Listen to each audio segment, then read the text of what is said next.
What up? It's Killmonger. And there he is.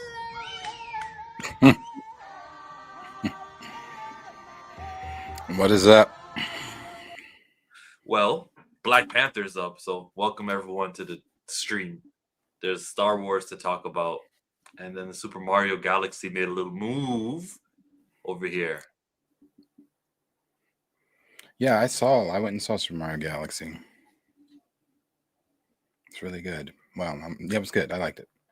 It's fun. It wasn't as good as the first one, but it was good. Shaitan says they're finally recasting T'Challa. We won the battle. Please provide the source on that one. Hey, chat. What's up, everyone? Happy Monday. So it's Darius, other hosts, and the chat. Dr. Doom's... What? Oh, I was just saying, what's up? What's up? Dr. Doom's Easter eggs from LR, Doctor Strange, Ant-Man, Namor, Black Panther, The Avengers, Captain America, X-Men, Shang-Chi, Thor, Fantastic Four, Loki, Spider-Man.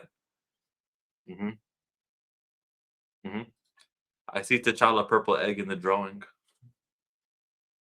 Love the first two episodes of Maul. Dune 3 tickets for 70mm IMAX went on sale for opening weekend at 7 p.m. and sold out. Watched Mario 3 times. Wow. That's Superfan right there. That's Superfan.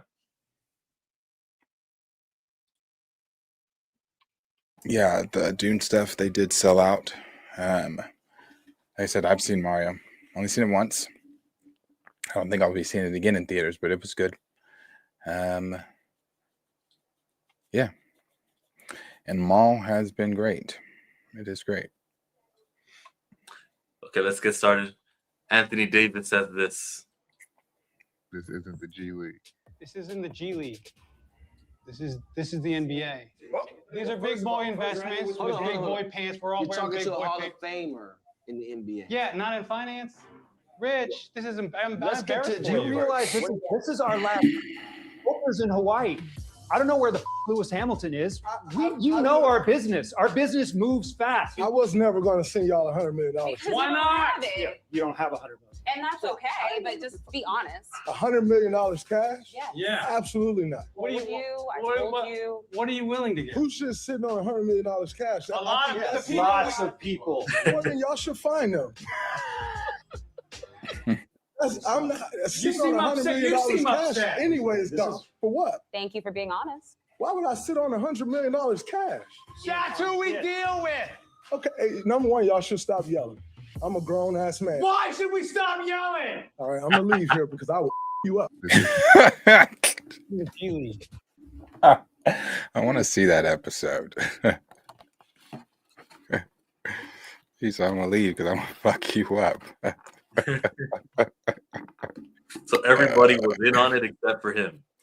Yeah, it's like Ashton Kutcher's punked. That's great. You know where they stole this from? Wrestling. Because there was a show where they called it Swerved, and all the other wrestlers would play a role in it and just like tell a guy, oh, you're not invited back on the inside the building anymore because you're not on the list. He's like, no, but look, I'm in the poster right there. Nah, sorry, we can't let you in. Yeah. They definitely picked the right dude to prank first. Because Dre will give you those ratings. You know who else would be really good at this? Victor Wembanyama. Victor Wembanyama has a great personality. So, yeah, he would be. Really Kawhi good. Leonard, he doesn't have a great personality, but like, I'm just curious, what would he do? His awkwardness would make it a good episode because he's extremely awkward in every situation. Yeah, and Yeah. what's the situation you would do with him? You'd be like, yo, listen, your hands are too big. You're going to steal. Your hands are so big. We won't let you in the restaurant.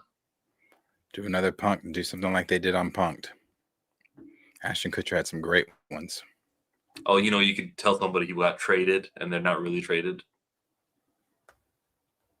Yeah. You'd be like, no, but I have a no trade clause. No, it's called the mid-season exception rule.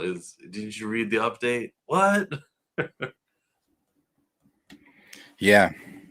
Yeah, no, I guess this is Anthony Davis's show. and he is going to be. I don't know what this is on. It hasn't aired yet. The episode, I saw a preview for it the other day, and then I guess they posted this from Bleacher Report today. But the full episode is not out. Again, I don't know what it comes on, but Anthony Davis has the show. LeBron is just the guest host for this episode, and he chose. I guess LeBron chose Draymond. That's good because then you can get them. You might not have a friendly relationship with Steve Nash, but LeBron does, and then you can get him pranked him then. Yeah. So this will be fun. I mean, Anthony Davis has nothing but time. He is forever hurt, so he's got time to host a show and prank the NBA players. He's not playing against them, so why not prank them? So yeah, that'll be fun. Good for him. I'm glad he needed something because he's just been sitting. Hey, maybe he filmed this when he was still a Laker. Maybe, or they said, Ant, the reality is you get breathed on, brother. You get hurt, so we might need to. It's either join Shaq and Ernie in them, or take the Kutcher route. Mm-hmm. I don't know. What team does he even play for right now? Washington Wizards. Didn't even know that. Trae Young and Anthony Davis sounds like it could be a winning combination. Anthony Davis not that old, 35 maybe. He's not, but he just can't stay healthy, like at all. Every little thing he's injured. Mm-hmm. It's kind of like 76ers. Light skin. Ben Simmons. Wait, where is he? He went to Brooklyn, and he now is pursuing his professional. Actually, I don't know if it's professional fishing or if it's just, hey, I'm just fishing. But that is where his heart is right now. Okay. I know one thing though, he's a millionaire and he probably doesn't have to work a day in his life. That's it. That's why I think is the thing where he's just like, hey, I'm just gonna fish. Because if you literally go to his Instagram right now, I think that is the bulk of his pictures. Let me see. He should buy gold. Yeah, that's his thing now. He likes he's fishing. So so Ben may not ever return to the court. And he never really has to if he doesn't want to. Like you said, he is a millionaire. Okay. Ben may not return to the court, but Matt Murdock returned to the screen, and we got some Daredevil Born Again shit. Oh no, I'm so sorry not to go right back to Ben. It is professional. SFC sports fishing. He was a sports fishing champ. Yeah. So he's taking fishing seriously. I think he's really done with basketball. That's no. He's a sports fishing champ. I don't know nothing about it. You're muted. Champ means like you're really good, right? So that's a surprise. You're muted. Sorry. Do you hear me now? Do you hear me right now? No. Let me do a thing. How about now? Yeah? You should hear me. Does chat hear me? Unless the chat can hear you. Yes, hear you. Chill. Battery hears you. Okay. I'll just read comic book movie. Daredevil Born Again Season 3 set photos reveal Defenders reunion as Luke Cage and Iron Fist returns. Confirmed. Following a quick sneak peek earlier, it's been confirmed that both Mike Coulter and Finn Jones will reprise their roles as Luke Cage and Danny Rand, respectively, in Born Again Season 3. While it's been heavily rumored for a while now, The Wrap and a handful of photos have seemingly confirmed both Luke Cage and Iron Fist have joined the cast of Born Again Season 3. The pair are now finally set to re-team. Will series lead Charlie Cox and returning cast member Kristen Rittner for an official Defenders reunion, nearly a decade in the making. After starring in their own individual series, the four actors teamed up for the Defenders 2017. We know that. Will it be Elektra, Colleen Wing, Misty Knight, yada yada yada. Anyways, look, that's the news story. That's the news item. Darius, Luke Cage, Iron Fist.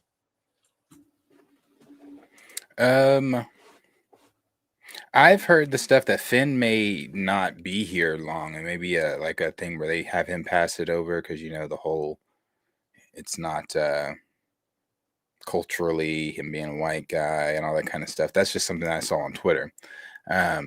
Also,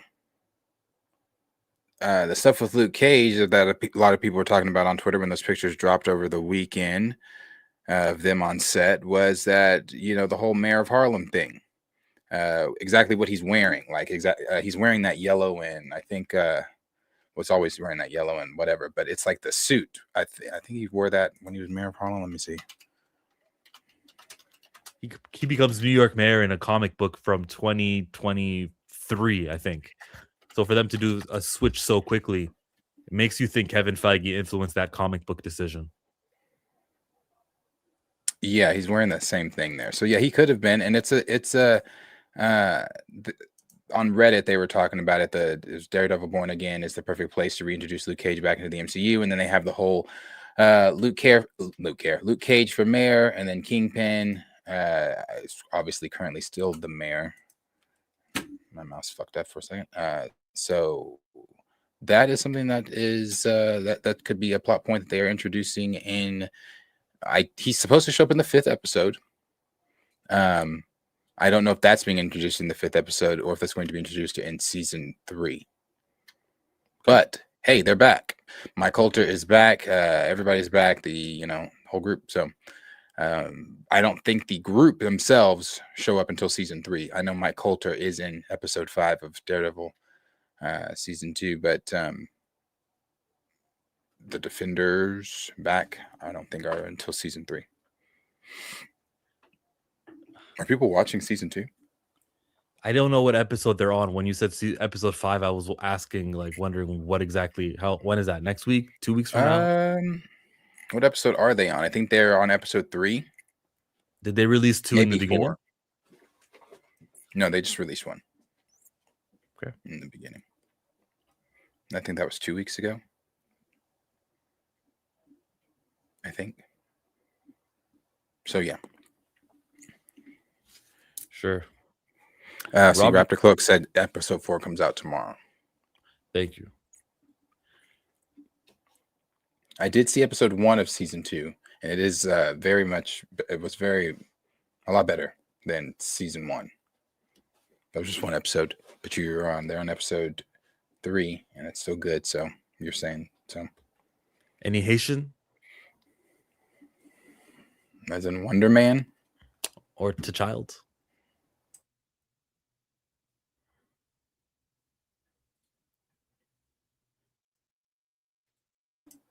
Yeah, I definitely felt the improvement. The connections to other stuff too with Val, I like it. Like when everything is supposed to be together. So I like it. Sure. Easter. All right. Robert Downey Jr. for some reason posted this. Easter artwork of Doctor Doom with logos for Marvel characters that will likely appear in Doomsday. Okay. Is that anything worth discussing? What do you think?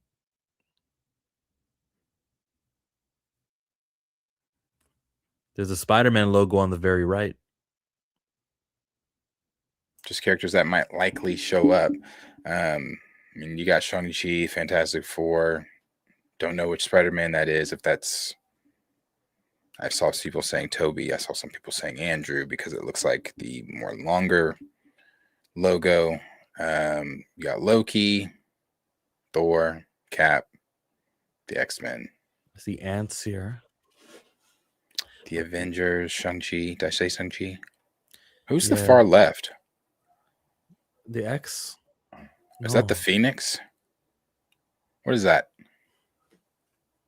Doesn't it say in the description of this that did the internet detectives already map it out? Doctor Strange is the window, you know, right outside his home. That's the. I see. Now that could also be a Black Widow spider and not Spider-Man. So that's fun. Thanks, Robert Downey. Let's speculate. Yeah.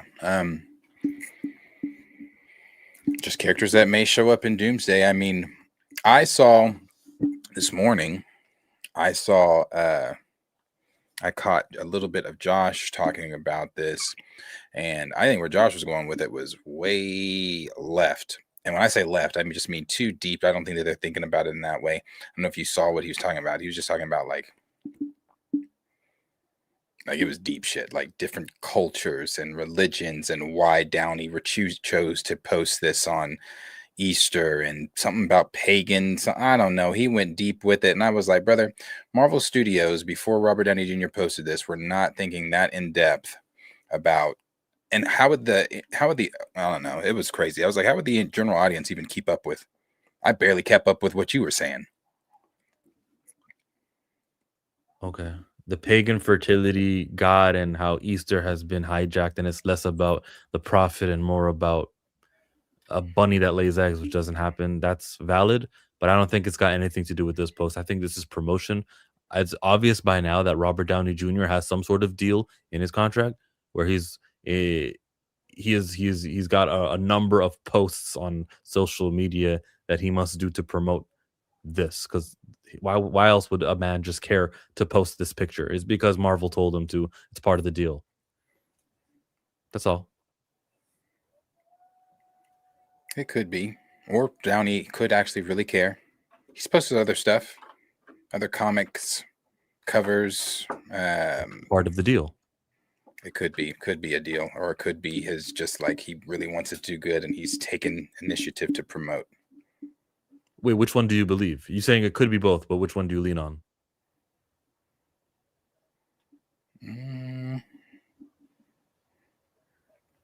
I don't know. I don't think it's that iffy. I feel like it's certainly that part of this deal. We're paying you something $1 million. You're also supposed to promote the movie. Fine, pay me for promotion. He said that before. We need to get paid for promoting the films, so I'm not surprised. Dragonfly Jones, I do think the movie is going to be epic, though I can't front. Doom better keep his mask on and sound different than Robert Downey. Otherwise, I'm just going to see a burnt Iron Man. Don't worry, Dragon. He will play Iron Man. This Doom thing is just to explain why he's always going to be on set. He's playing Iron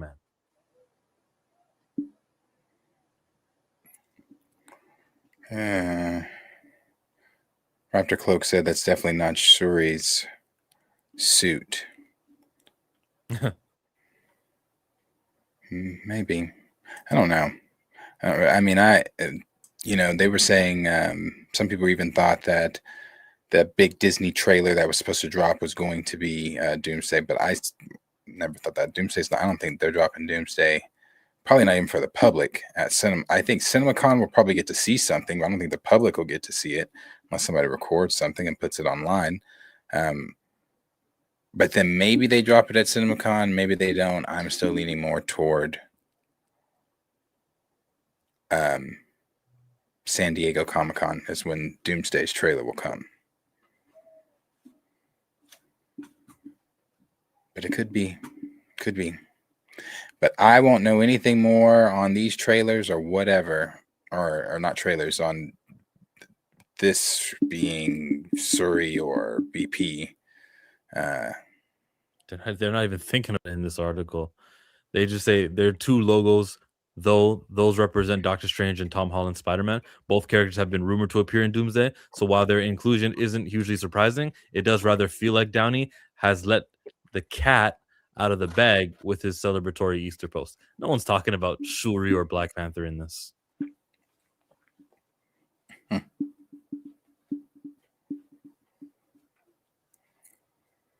Anyways, did you like the post on Instagram? I didn't see the post on Instagram. Saw Saw it everywhere else. everywhere else. Saw it everywhere else except the source.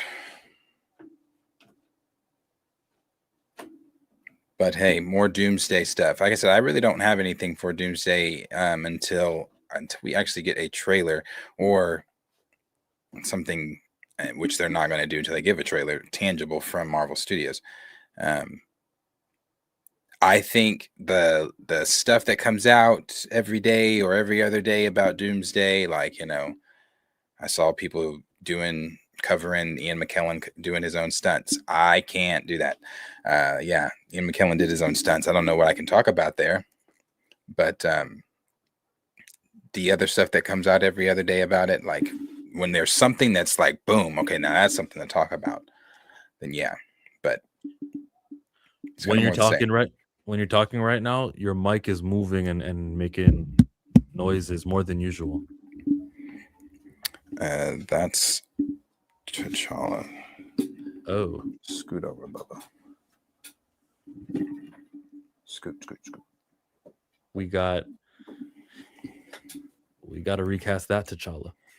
Coogler would never let T'Challa show face again. Winterbomb already told he's getting the marching orders from Ryan.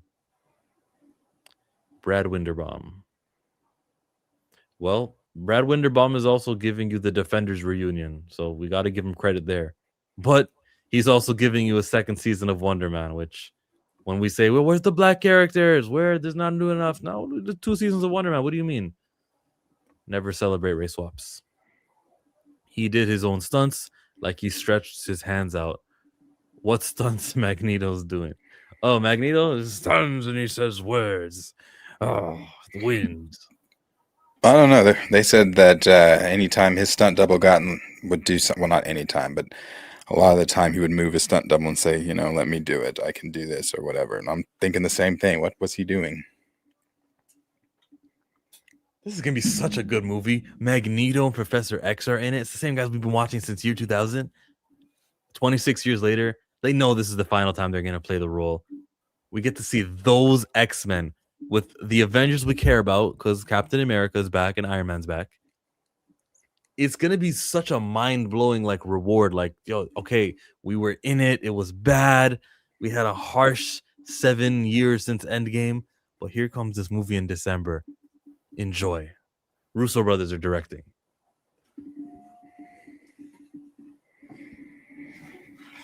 Yeah, I still think that first trailer, especially that second one when they really give a bit more away, the official first trailer, because that first one's just going to be a tease.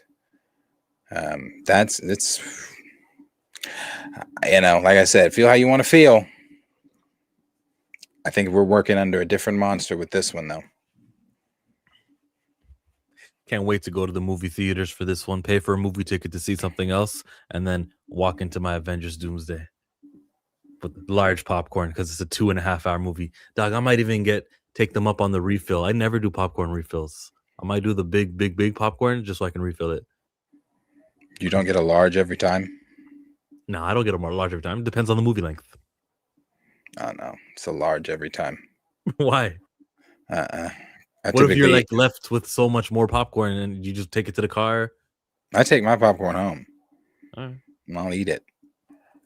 Like I said, I take my bucket home. So, yeah. The bucket I have for Mario, it'll be going with me to see Michael. Was there popcorn in that bucket? No, I finished that. And I did that hack I saw on TikTok. Go get the squirt bottle, fill it up with the butter at the thing. So when you start running low on the butter at the top, just spray. It was beautiful. I love that. Thank you to whoever that was on TikTok. Then you got to wash it out, though. So I was wondering, if you would even just ask for the popcorn bucket, but don't ask to mix popcorn in it because then it'll start smelling and, you're going to collect it and you're going to put it behind a glass wall and you don't want it to mold and all that stuff. Are you talking about the Michael one? Whichever popcorn bucket, whether it's Mario, whether it's Michael, if you're going to put it on display, then how about don't even put popcorn in this thing so that it doesn't stink. No. I'm going to get the hat and I don't want popcorn in it. See? Yes. I got Yoshi's bucket, but I got regular paper bucket and refill it twice. What does Yoshi's bucket look like? Let me see. Donald Glover. Yoshi! I saw Donald Glover with Yoshinobu Yamamoto from the Dodgers, and they were like pointing at each other like we're both Yoshi. Hilarious. Oh, I like that one. The egg. That's cool. I actually like the question mark, the mystery box popcorn one too. That's cool. See, I went to Regal, so Regal doesn't typically have like the cool ones. The cool ones are at AMC. I thought it was the same bucket for every single one. No, it's different buckets for different Yeah. chains. See, AMC has the hat for Michael, and they have the microphone cup. Regal just has the boring. I mean, it's not boring. It still looks okay, I guess. The tin Michael bucket that says Michael across it. What is? Oh, I'm Michael Myers. I'm guessing. Yo, remember when I told you the name of the Michael movie was bad? Look at this. You just type in Michael and it's giving you the popcorn bucket for another movie. There's the hat, which we looked at that, and then there's the tin bucket at Regal. Mm-hmm. Yeah.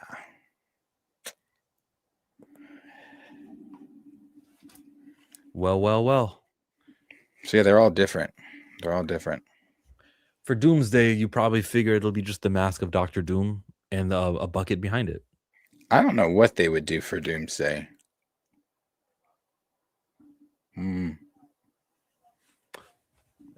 If we get an Creative. X-Men movie, you could have Cyclops' visor. Well, who's the villain even? We don't know.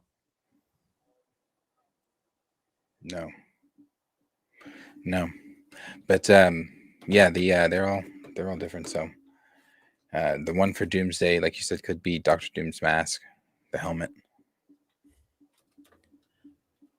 The one they had for 100. What's 100? Joshi's? Wow. They're That's reselling it for $100, something you can buy for 20. They resold. I see people on Marketplace reselling the Galactus head for like 200 or 300, and it was 80. It was 80, but it was also really large. Yeah. Maybe these are 80 also. 50 is the retail price. So they're doubling it like a comic book that got hot. Man. Make it happen.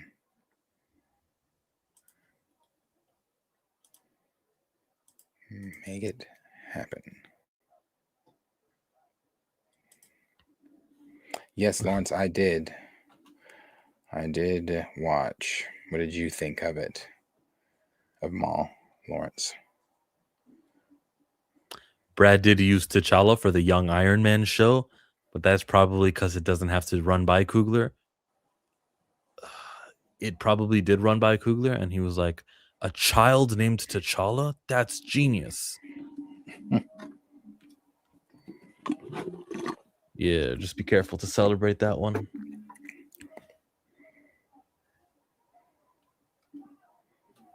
Did you watch? Animation for Maul was nice. First episodes were a bit slow, but I liked it. I was supposed to watch it, and then something came up. Yeah, it is great. I loved the first. I liked them both a lot. I think I like the first one more than the second, but I still like the second one a lot. Yeah, it's dope. I mean, the animation is top tier. It's so good.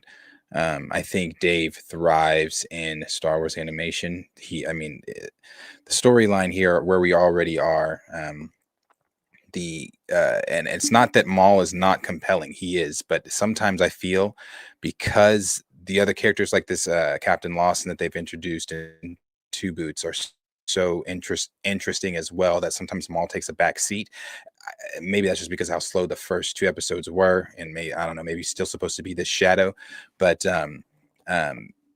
I like the two new characters. I like the 80s vibe, cop vibe that they have going with it.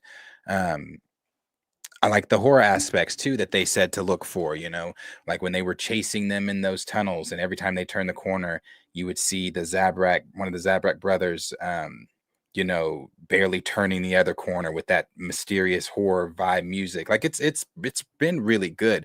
The dialogue from Sam Witwer as Maul, I really don't know that anybody else could have ever been Maul the way that Sam Witwer has brought Maul to life, with his voice acting and the dialogue and everything like that. So it's great. Also seeing these criminal underlords, ones that we've not seen before, that all double cross Maul and thought he was dead and broke their oaths and didn't go when he was needing them. He's bringing all that up and going after them. I love it. The new characters, like I said, all great. The spy bot that they've introduced. As always, Dave is really good at introducing droids, giving you pretty cool droids. So he, the spy bot was cool. We're not on Coruscant, but it gives you that Coruscant underworld vibe, but it's not Coruscant. And I love that.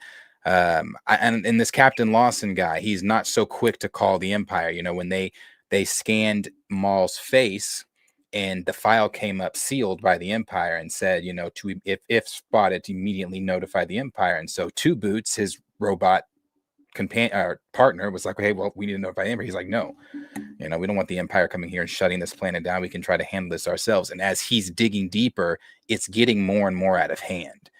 So when the Inquisitors do show up, they're not going to know. I don't believe that they're showing up for Maul. They are going to be showing up because, one, as we saw in that clip, I forget the Jedi's name, Master whatever his name, I forget, the new Jedi they've made. The Jedi have revealed they're revealing themselves. So that, I think, is what is going to draw the Inquisitors to Janix.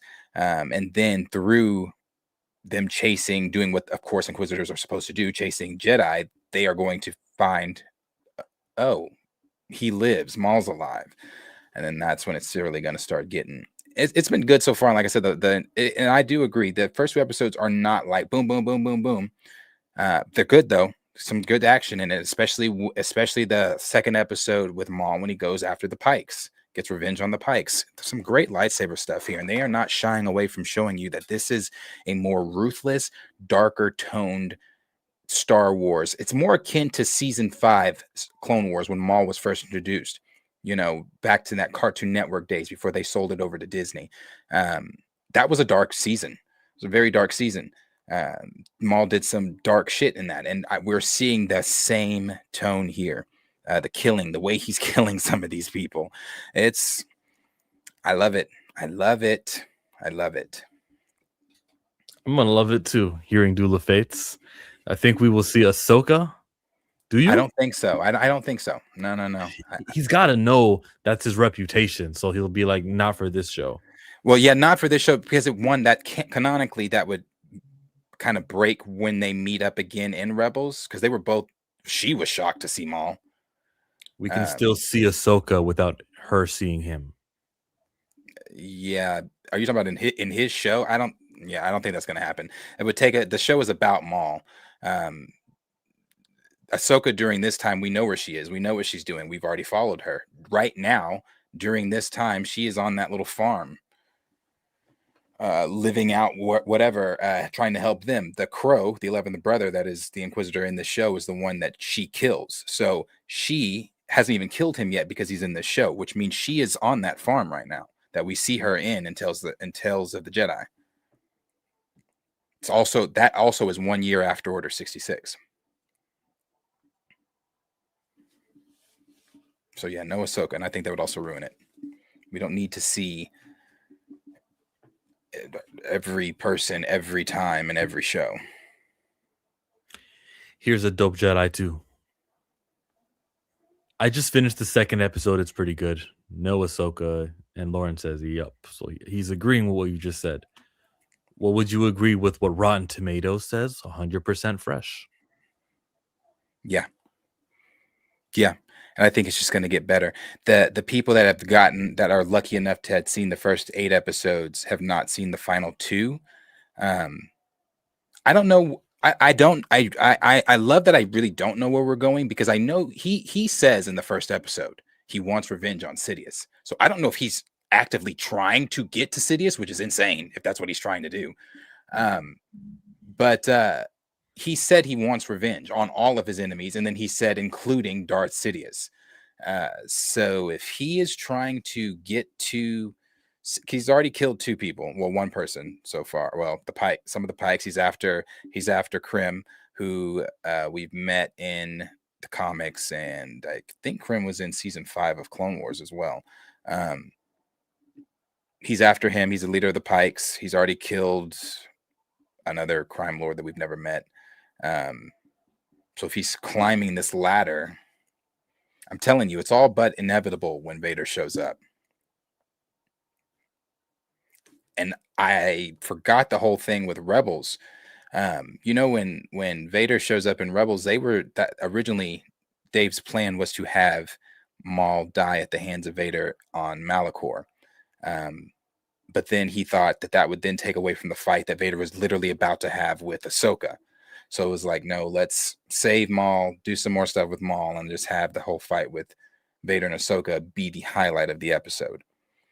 So Maul was originally going to die at the hands of Vader. So this has been a long, long awaited fight. And Vader's going to kick his ass.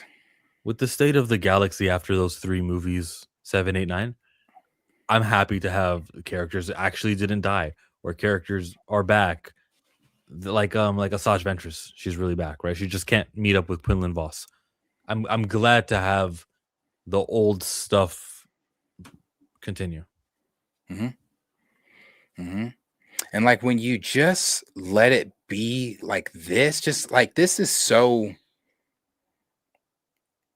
probably one of the best things animation they've done. And I hold season 7 of Clone Wars in very high esteem, but I think this is one of the best things that they've done so far, what we've seen. And when the story is flowing the way that it's flowing, and this just feels like Star Wars. And it's not but it feels like, again, like that underworld. It's that underworld dark tone Star Wars. Like this is some really good shit. They've really cooked with this one. Like, we're only on episode 2. Only episode 2. Good looking though. I like the GIFs at least. Yeah, this scene we watched. Remember this scene we watched? It was good. I mean, it was good, bro. Good. Sam Witwer. Hats off to you, sir. Is it a kids show at all? I'd say it's a kids show, but it's more grown up. Like it's more grown up Star Wars. Like it's just more violent. I'll say that. It's more violent than any of the other animated Star Wars shows. It's season 5 of And I would say Vader is showing up also. So important to have this. So important to be successful. So important to launch the post-Kathleen Kennedy era without failing. If I haven't already put him in season 1, he's in season 2 because Vader's so integral.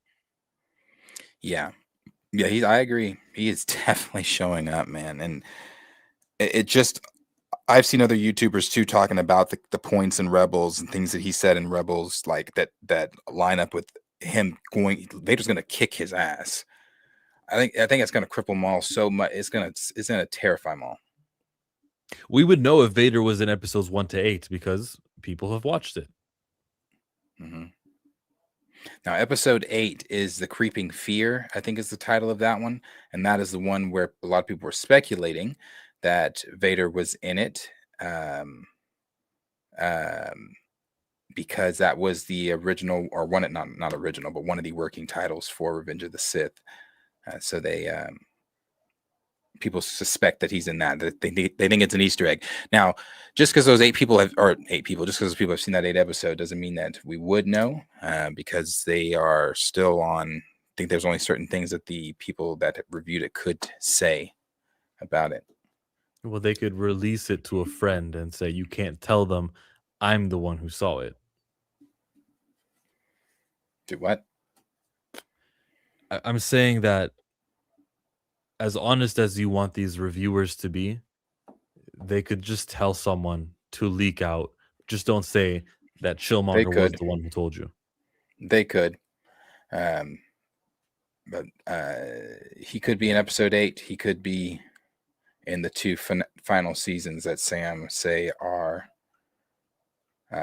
going to blow minds. I like the hallway scene. Saw that on Twitter. That's a With the must. Pikes. With the Pikes. With the Pikes, fan service, and then lifts the guy up too. Yeah, good shit. Good shit. I say this is where they shine. This is where they need to stay. The post Kathleen Kennedy era looks good, right? And then we got in May, in I think a month and 10 days. Is that when we get the new movie with Mandalorian Grogu? I believe Gotta so. see what they do there. You know, I said while watching this, and I have not seen Mando Grogu yet, but what a step down it'll be from this to seeing Star Wars back on the big screen for the first time since 2019 and then being disappointed.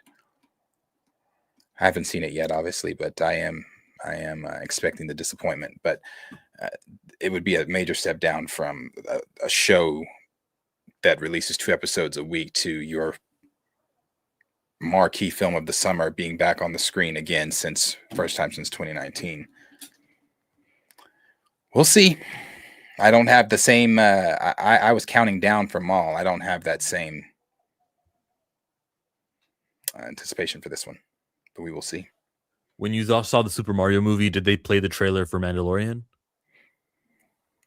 I actually missed the trailers, which I was really upset about. Yeah, I missed the trailers. I was rushing to get there. But I think some people said that they did see it, and that was their first time seeing, it on the big screen. So I think people said they did see a trailer. It was slightly different. It's 7 weeks away from now, and if they do 2 episodes every week, we will not interfere. Like the Maul show will be finished by the time Mandalorian's in the movie theaters. Yeah. As long as it's heavy on the action, I'm good. It's going to be heavy on the action. Yeah, they're definitely. I'm just worried about that story. And I'm worried about the story, and is the action just like Fugazi, we're just doing shit to do it action. That's what I'm worried about. Okay. They showed it and Spider-Man for IMAX. That's true, right? With IMAX screenings would show you the IMAX movies coming. Nice. With that being said, Star Wars is back. Yay! Let's do it. Hip hip hooray! 3 cheers for the franchise. George Lucas. Yay. When's he opening his new his museum? When's George Lucas doing that? I have no idea. But he's already told y'all, don't expect Star Wars. City Singer. Maybe when business is bad, he'll say, by the way, here's the Star Wars things. That'll be what he does in the second year. All reliable. How about we jump over to the world where it's not a Sith Lord, but it is a devil. The Devil Wears Prada trailer.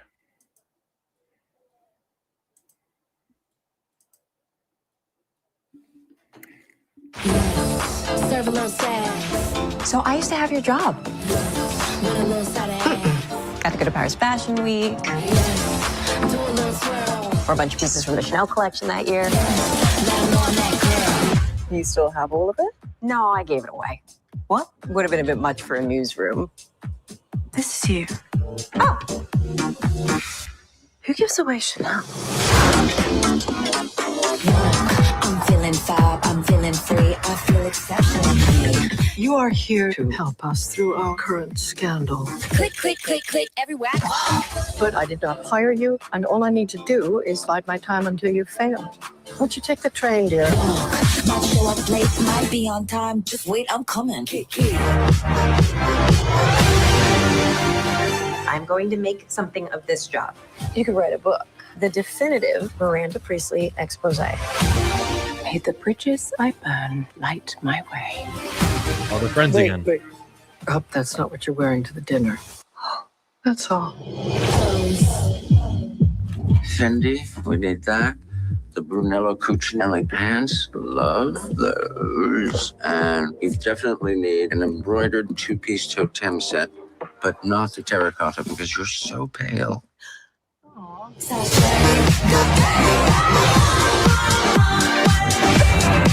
My neck is hot. Oh my God, just hide a feeling for once, please.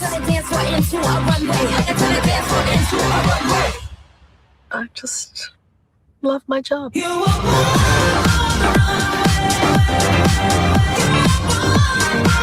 through Sunday, I can turn a dance floor into a runway. Going for the runway. Sorry, who were the four names that they used? Meryl Streep and Anne Hathaway and Emily Blunt and Stanley Tucci? Oh. I'm a big fan of the first. I don't know about that trailer. I don't know that I got anything that we're doing, what it's about from that trailer, besides that she's helping them through a scandal. Yeah, but I never hired you, is what she says here. I did not hire you, and all I need to do is bide my time until you fail. Bide my time until you fail. Does that mean like you're gonna do such a bad job running the company that I'll come back? Maybe. I don't know. I feel like they really didn't do a good job explaining what it's about, what we're doing. I know that Emily Blunt's forget her name in the movie. She has I think she has her own company, I think. I think that's what I read. Good. The character's advanced and all this time away from them. They probably have kids too. Yeah, I don't get it either. Yeah, I agree with you. Less fancy. I don't get it either. I guess I don't know what we're doing, but I'll watch. I don't know if this is a theater go for me. It's like a I said, Wakefield streaming. Yeah, it's on Disney Plus in 2 months, 3 months. I love the first one, but this one, I don't know. We'll have to see what people are saying. I'll see what people are saying too. It could be better. It could be. That was not the best second trailer. The reward is getting to see everybody back, and they're still doing the same things. He still works there. She had a little like when she was talking to her, she's like, back when I was working there, it was the Chanel season. And if I remember the movie, I think that was I remember hearing that, okay?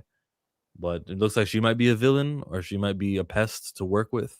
Everyone has that at the workplace. The new character, who is not a white person because Disney had to meet the requirements, so at least they didn't race swap anybody. Thank you, Disney, thank you for implementing the rules on your pie chart the right way. Appreciate that. Very important. Week. For a bunch of pieces from the Chanel collection that year. You still have all. Why is she walking with Miranda Priestley here? What function are they attending together? Because she was earlier in the trailer. Hey, it's like I have no connection with you. Take the bus. So now that's why I said I don't know. This shit's confusing. Like, what is it about? Like, what is she doing? Why is she? Because I thought she doesn't work with Miranda anymore. So now I don't know. They didn't clarify that at all.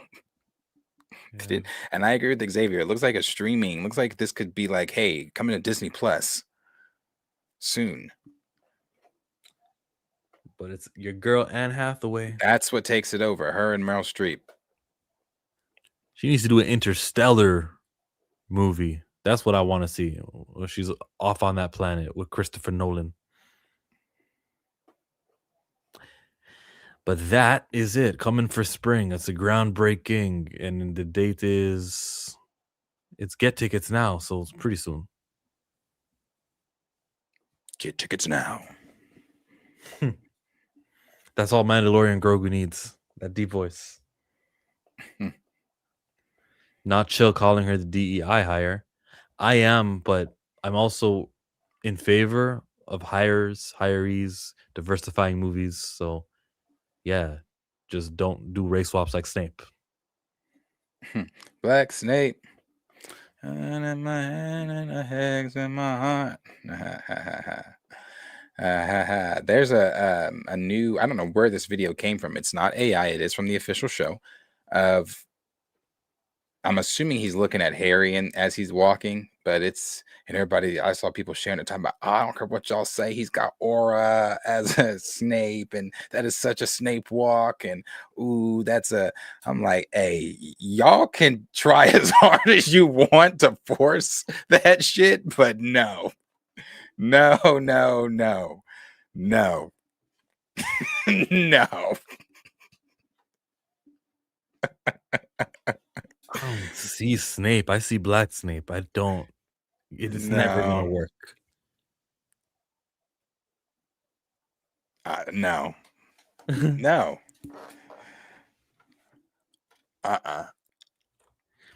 It's being talked about so much, though. This is going to be a success for viewership. Yeah, because it's a must see. I've seen so many people saying like, I've seen a lot of people more so saying that they, like, hey, I'm cool with Black Snape. Seen a lot of TikToks on it. I've seen people going more at the kids than Black Snape, saying like, hey, these kids got some big shoes to fill. Going even at Draco's character, saying, oh, he's got some big shoes to fill and all this kind of stuff. And I'm like, more than Severus?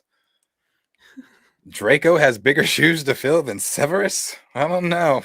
I don't know. We might have watched different movies because Snape is pretty important, and this just does not feel like it. I also don't want to see any criticism towards kids just because we know what could happen. We know like the route that goes. Just be quiet. Like Skeleton Crew was great. I don't think I'm not hearing anything negative. Like they got in, they got out. Let's do the same with these Harry Potter kids and protect them. I think the biggest difference with Harry Potter and Skeleton Crew is Harry Potter's going to have an audience. Those kids weren't bullied because no one watched it.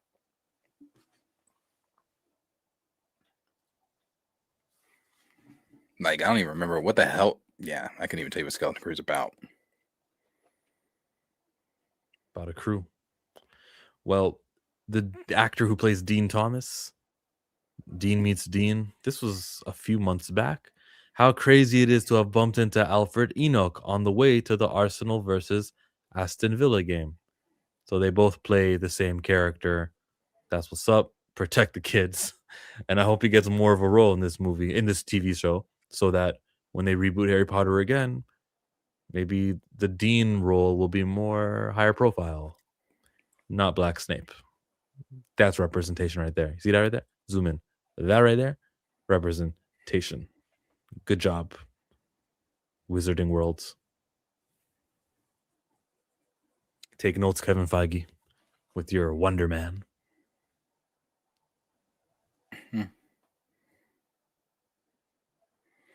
Anything else you want to touch on? There was something you sent from Harry Potter. I think that was it. That was the only thing from Potter. Just Black Snape walking. Yeah. And everybody saying his aura. Doomsday, Batman time. Here we go. Andy Serkis says the Batman 2 is an emotional film. The script and the new story really does speak to Matt as a human being and what he feels about life. Yeah.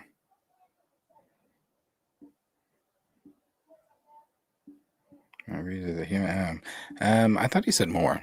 Where the hell was the other quote? Because it's not the one I meant to send.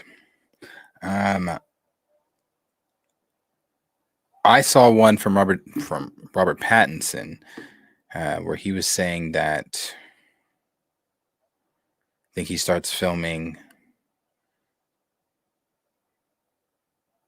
in the next month or so. And he said that the story, of course, he didn't go into details. The story's really good. And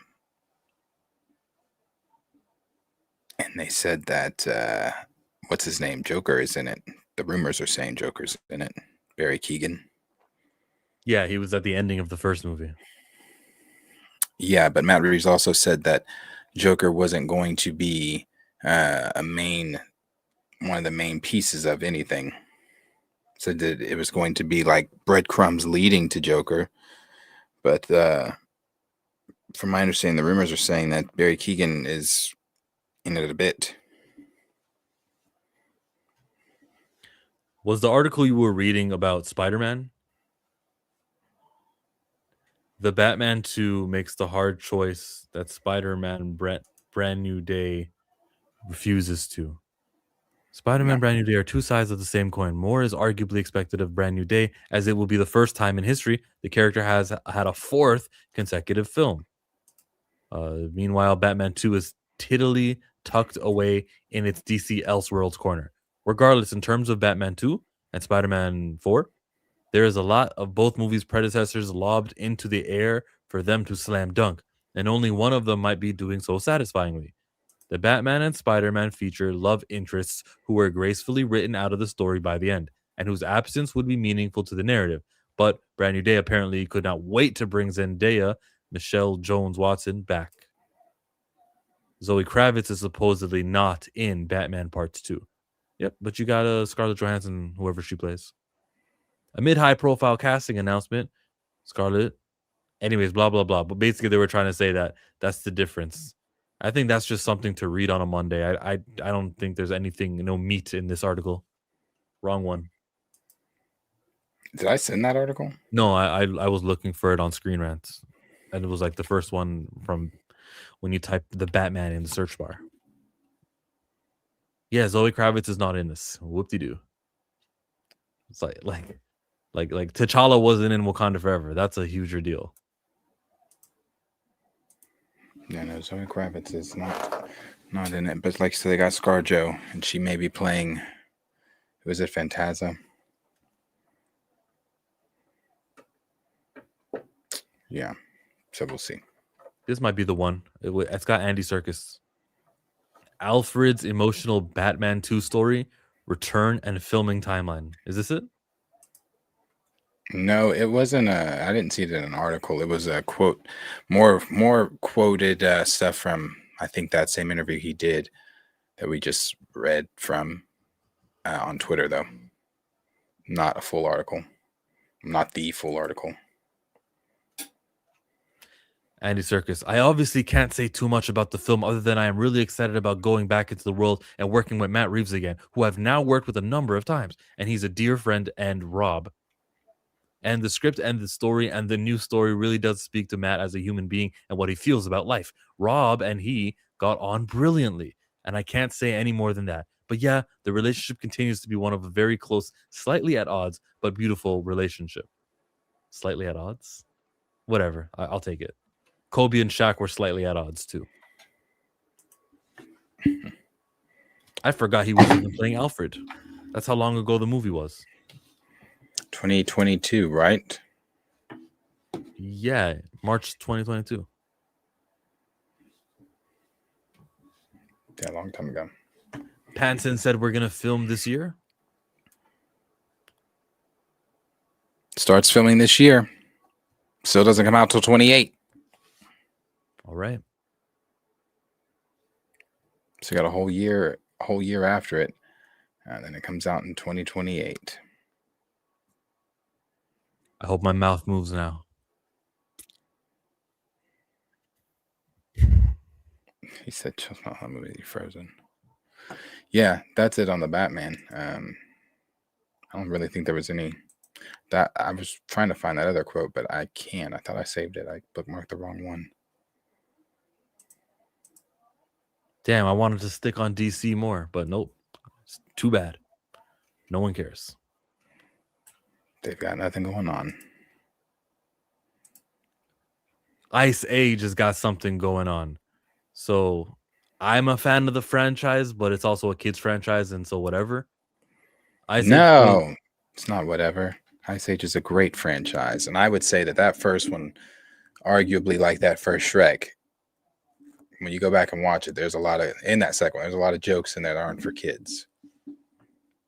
Well, just like Shrek, I'm a fan of it, but whatever. Boiling Point releases in 10 months from today. A dinosaur and lava-filled madcap adventure that takes Manny, Sid, Diego, Ellie, Scrat, and the rest of the herd to visit never-before-seen corners of the treacherous lost world. Are you excited? Are you excited? I am. 10 months from now and you're excited? Yeah, because they're bringing the dinosaurs back, and that's my favorite one that they did. The third one with the dinosaurs and Buck, that was a good one. That was great. Actually, I really like all the first three. The first three are all great, but that third one is probably my favorite one, I guess. So yeah, bring the dinosaurs back. Another example of why I never want franchises to end or stop. If you can continue the story, if you can give the main character a son, do it. Yeah, I'm ready I'll for be this 59. They got to speed up these movies. one. They do need to speed up these movies. Sonic Time. does a good job of doing 2 years and then new movie. You said Sonic? Yeah, they've got almost 4 movies, and the first film came in 2020.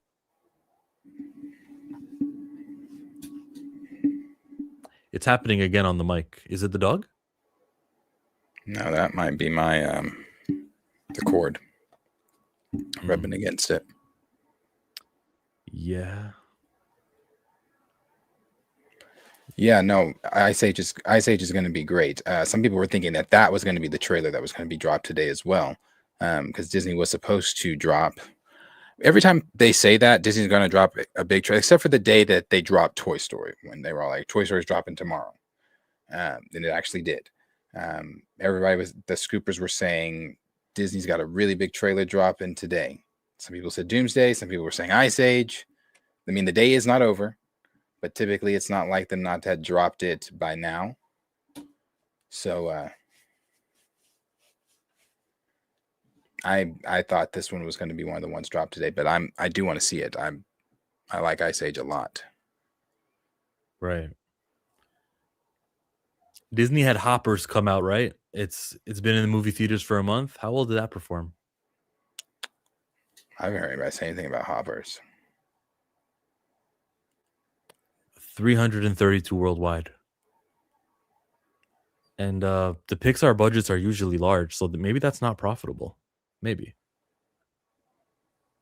Too bad. But like, yeah, it may not be profitable, but if kids are watching it on Disney Plus over and over again, then you get to justify the cost that you put into it. 333 million viewers, $1 million. I might watch it on streaming. The trailer seems okay. So yeah, I might watch it. It seems like it's the concept of Over the Hedge without the hedge. Without the hedge. Turning Red only made 21 million, but now that I think of it, the release was on Disney Plus. Over the Hedge. And it was controversial. Over the Hedge probably didn't make shit. Over the Hedge made 339, so that was a DreamWorks movie, not a Pixar, but still. But it was in 2006, so maybe that 339 is more impressive than the 333 they've got right now. Maybe. Yeah, it seems Too like bad, it's man. like I want kids' movies. I want new things, but I also like that TikTok we played maybe a year ago where that girl was sitting in her car and they were complaining that we have to show up for the new IP. We can't just complain they keep doing reboots. And Toy Story, or Pixar's account liked that girl's posts. Mm-hmm. When they did Elio. Yeah, it was Elio. I want to see how that performed. Erica says New Rockstars is leaning heavily on that Dune trailer. See, maybe that's the answer. They were hiding from Dune. It was supposed to be coming, but then they said Dune trailer, not today. That's possible. Maybe. So Dune's dropping a trailer today? Didn't they? You sent a message with the Dune. I thought it was a trailer. They dropped a 30-second teaser. So that 30-second teaser was a way to scare them away. Elio only got 154 million. That is pitiful. You know, I don't even know what Elio is about. I don't even remember them promoting Elio. It was about a boy. Yeah. Let's watch this Dune trailer. 38-second teaser. Actually, nah, F that. No. We're not doing that again. Remember how they do us, right? Remember? We can't do that. That's right. They like to snipe. We're going to pause it 10 times during the trailer. Be the first. The bad guys on that side to get IMAX tickets. Anna Taylor-Joy. For the epic conclusion. Of the Les Caraïbes. Looking good. That's not the volume, man. If it is the volume, then I can't tell. And there's a big battle, big war, big explosions. Things go boom. Dune Part 3. And you can get it. Where's Norman? New York. Where's Norman? There's Nashville. Which one of these movie theaters are you going to go to? I'm not going to any of those movie theaters. I don't care to see this shit in 70 mm. I'm going to see it in the IMAX theater that's up the street. Salute to 70 mm. I got to see Sinners in that. It makes a difference. It definitely does. But it's not always worth it. I'm trying to respect it by telling you it's valid. It is a perk. It is something that deserves its own trailer. But like, dog, if the movie's good, the movie's good, right? So it is what it is. Yeah, Mario cost me for a standard theater, and this wasn't IMAX. Mario cost me $60. We're talking popcorn and tickets.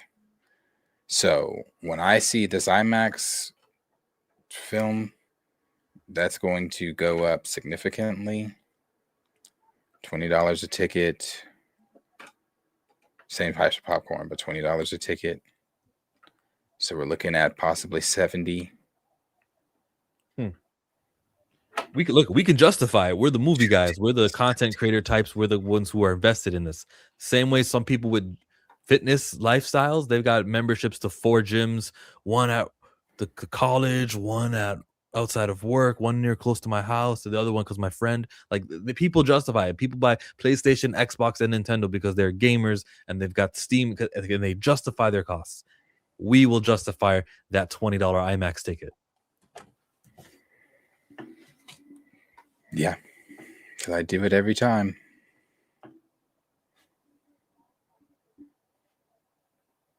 So, but yeah, no, I don't. They're not. Looks like the closest they're to come in. The only cities that they're even doing are like New York, Los Angeles. The closest is Dallas. Dallas, yeah, you can do Dallas. I'm not driving for Dune. You're not going to the Cinemark Web Chapel? I hear the popcorn's great over there. Nope. Not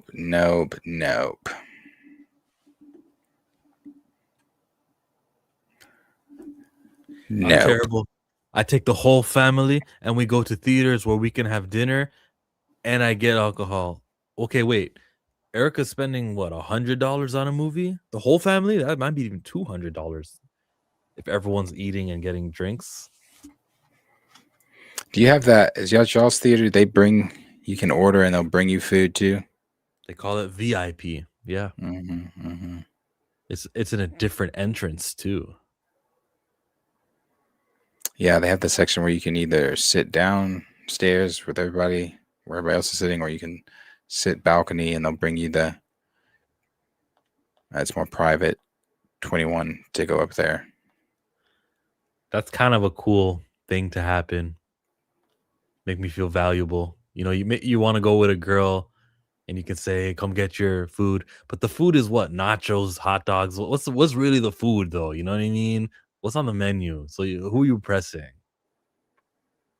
They got some good stuff. Not here. Really?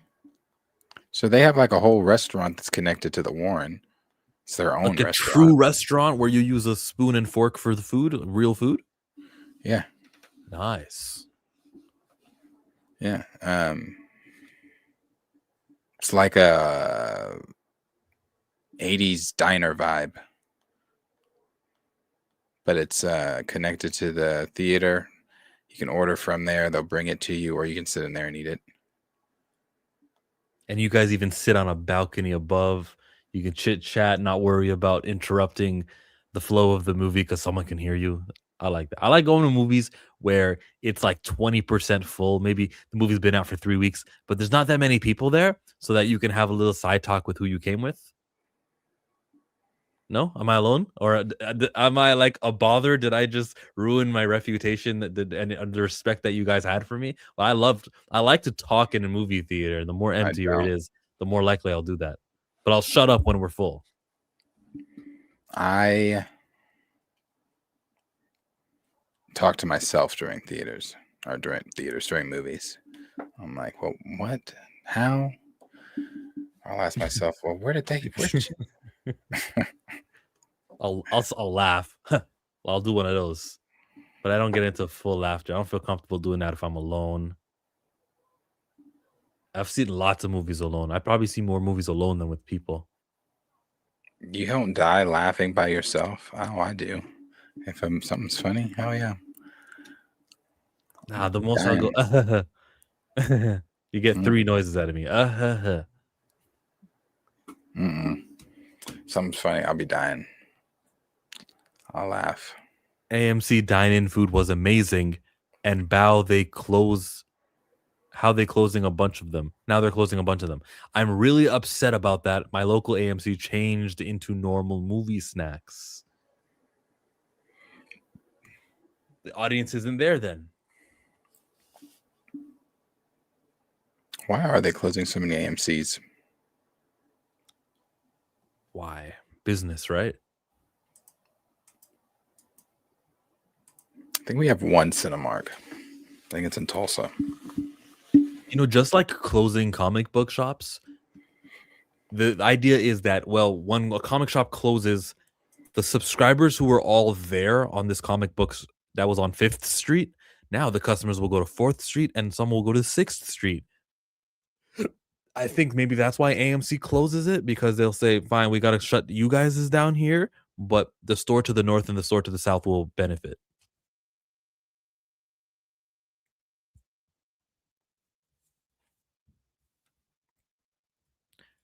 I'm going to act up seeing Michael, and I'm seeing it more than once. You're going to contribute to that possible $1 billion box office. So true. FAMC ain't making no money. Remember when Arthur said 785 million for Michael? Remember, don't forget that number. That was the number, 785, Arthur. He's either going to come in here gloating, or he's going to have to eat crow because it made $1.780 billion. AMC stock is in the trash. They're trying to leave money. AMC got the lowest movie theater stock at the moment. They're trying to save money, I should say. And my AMC got $5 million for upgrades. We are getting another Dolby, Prime, and 4DX. Is that the problem, that they don't have enough Dolbys and Primes and 4DXs? Is it? I don't think so. I can't hear you. I was gonna say I could easily go to AMC, but I choose to go to Regal. AMC there are aspects that are better than Regal that AMC has, as far as like I could get a slushie when I watch my movie instead of a drink, because Regal doesn't have slushy machines. Smart. Heated seats is a big plus. Theaters are cold. I get cold very easily, so I like my heated reclining seat. That's actually all you needed. Those are two great reasons. Yeah, those are really two great reasons. Food and comfortability. So maybe I go to AMC to see Michael. I don't know. Ooh, I don't have an IMAX here. Or well, AMC doesn't have an IMAX here. Not close enough that I'm willing to drive to. So it's still Regal. So it's slushy versus IMAX. It's like, do I go to AMC? Do I pass the AMC on the way to Regal? Grab a $7 or $10 slushy, then go to Regal and cap it off with my $30 popcorn and $20 ticket. Slushies be loud in the theater, LOL. Inconsiderate Loki. You can have a slushie and not be loud. By the time you get to the bottom of it, remove the lid and don't be slurping. And just... I'm a hitter.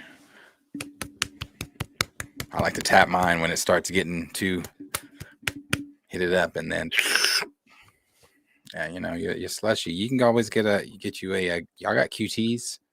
What y'all's think? QT. Come and go. Regular old 7-Eleven. I feel like what you just admitted to is worse than what I was talking about. So you'll break apart the ice pellets in the slushy with your straw. At any point in the movie, do you wait for something loud before you start doing that? What do you do? Yeah, that right there. Yeah. But like the emotional love scene, you're like, can't wait to get the slushy. Probably not. Depends. No, I'm a very considerate moviegoer. I don't think Battery's sitting next to you in a movie theater. AMC Dolby is my favorite experience, and I think so. Fire. Oh, the IMAX? I think so. Yeah, remove the lid and tap. Arthur, he is here. He says, that's disturbing my theater experience, Darius. I'm walking over and asking you to stop. Yeah, no, I'm a very good moviegoer. I wouldn't do that anyway. I'm not even one that likes to talk during movies. I'm one that's like, hey. Let me watch the fucking movie. Have you ever gone to sleep in a movie? Yeah. Not for long, though. I fell asleep during oh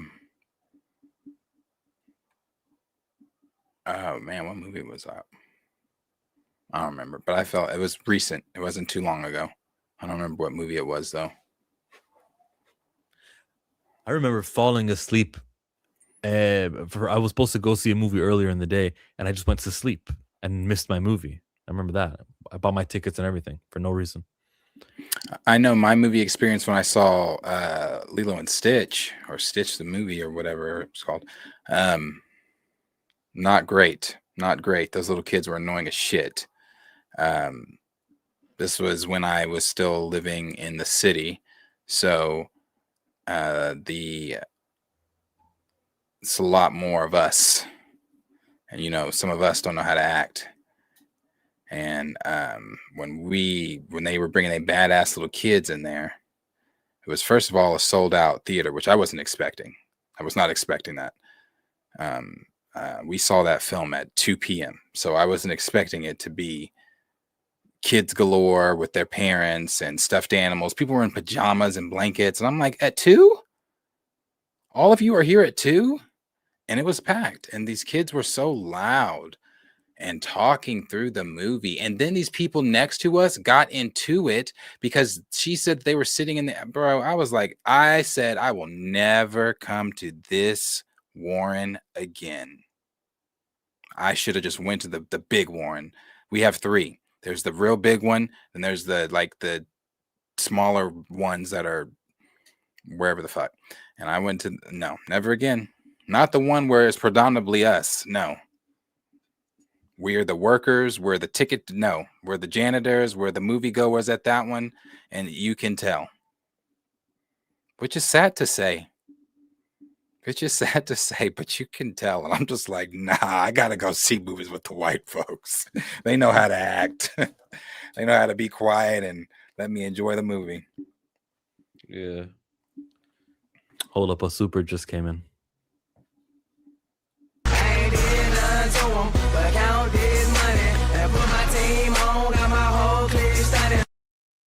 Hey, Arthur Rose. Can I revise my prediction for MJ down to 725 million? Oh, he's playing with you. Yes, you can. And even if it was 725 when you said 785, I'm really not like picking at straws here. But yeah, I'll accept that. He's going 725. Arthur's not that crazy, by the way. You can't count out racism. You expect this thing to do huge internationally. I wouldn't. Yeah. What was up? Yeah. Getting money, unlike Michael. Yeah. Hop up out the bed. Professor Film Fan, what is Dunkirk? Are you not gonna Arthur? He requested something. He wants to go down to 725. Okay. You okay? Yeah, that's cool. Go down to 725. What's Dan Kirk, Profess? Haven't seen that one. Or Dunkirk. Must be a 2017 movie. Haven't seen it. Let's go see this IMAX clip of Michael. We're gonna get caught. We're gonna get clipped. Mute him. That's true. We know. Woo! Go, Michael. Get him, Tiger. Yeah, he looks great. That looks great. It looks like the, like I said, the footage. I thought that shit was real footage when I first saw it.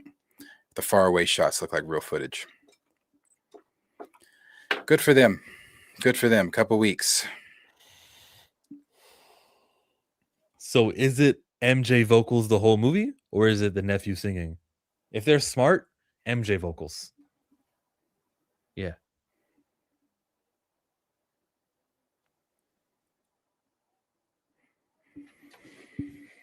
Yeah, Jafar's been doing all his interviews and stuff. He is, those Jacksons are they're all alike. They're all, every single one of them, cut from the exact same cloth. Michael Jackson's mom's still alive too, right? She probably saw the movie by now. I hope she was okay with it. She is alive. Miss Catherine. Mm-hmm. Everybody's still, all of them are still living except for Joe and Tito. That was a recent death, actually, right? Like 3 months ago. All the sisters are still living. You still got Rebe, LaToya, and Janet. And of course, all the brothers except for Tito and Joseph.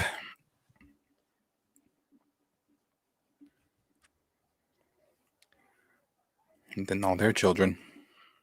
That generational wealth. Okay.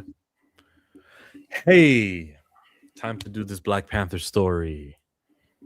The Black Panther. Yeah, all the Jacksons the same except Michael's kids. Oh, that's because they are Jacksons. They're just Jacksons by name. Still Mike's kids, just Jacksons by name. But that is funny. Mm-hmm.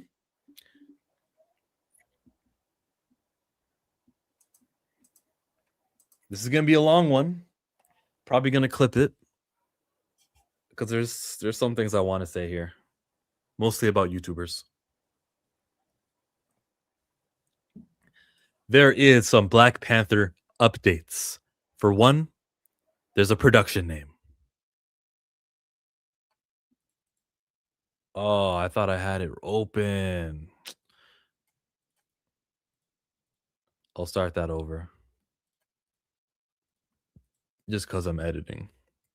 We've got some Black Panther updates. For one, there's a production name for this new film. It's going to be called Fragment Productions, LLC. for the Black Panther 3 movie. Fragment what? Makes you think of vibranium, makes you think things are shattered, makes you think, I don't know, anything. Do you have any thoughts about this movie being called Fragment Productions? I do not.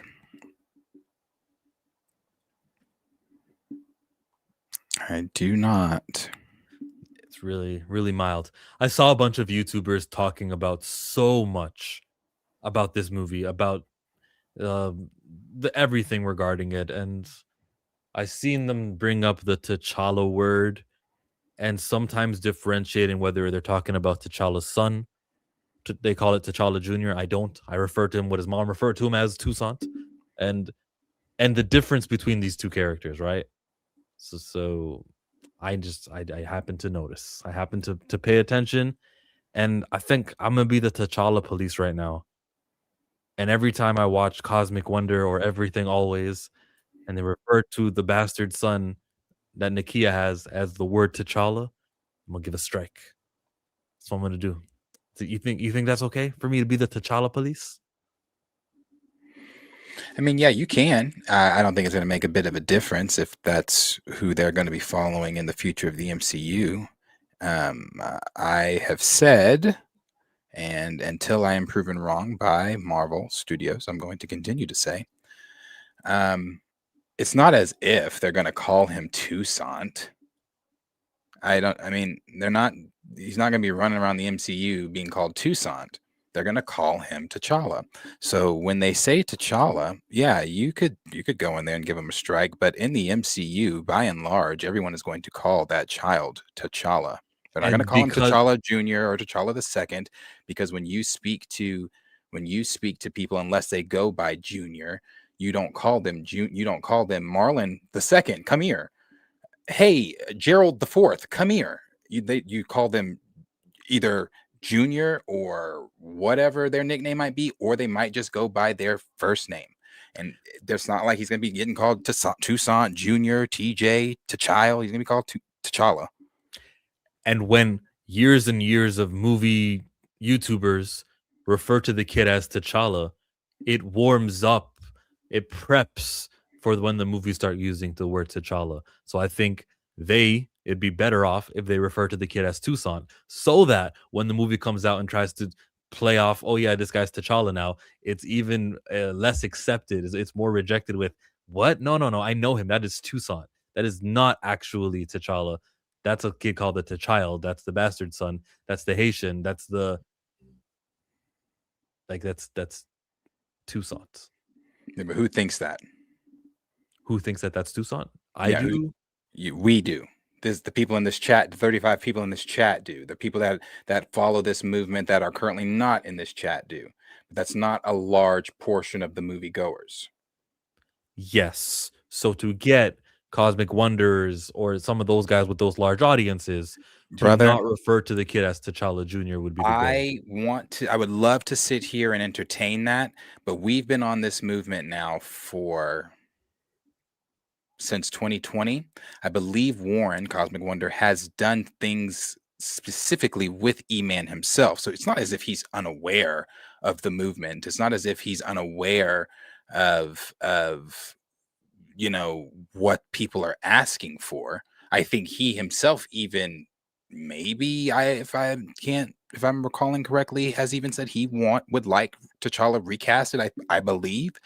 But if these people I remember that too. If these people aren't on board by now, and I'm not saying people haven't changed their minds, because we've seen people changing their minds. We've seen the landscape shifting and the waves moving, all that kind of stuff. We've seen all of that. We've seen it. But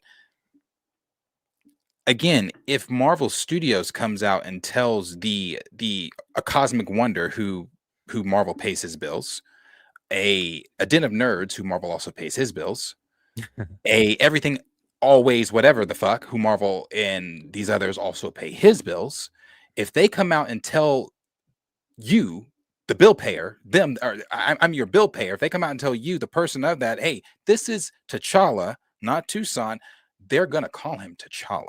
There's people who say Earth 199999, even though Marvel said it's 616. Yeah, there are, but if the MCU canonically, if the characters themselves are calling him T'Challa, because I believe that's just my opinion. I have no inside knowledge. It's not pinned on a wall somewhere. I don't know. That's my belief. I don't believe, because that's also why the kid himself said it to Suri. My Haitian name is Tucson, but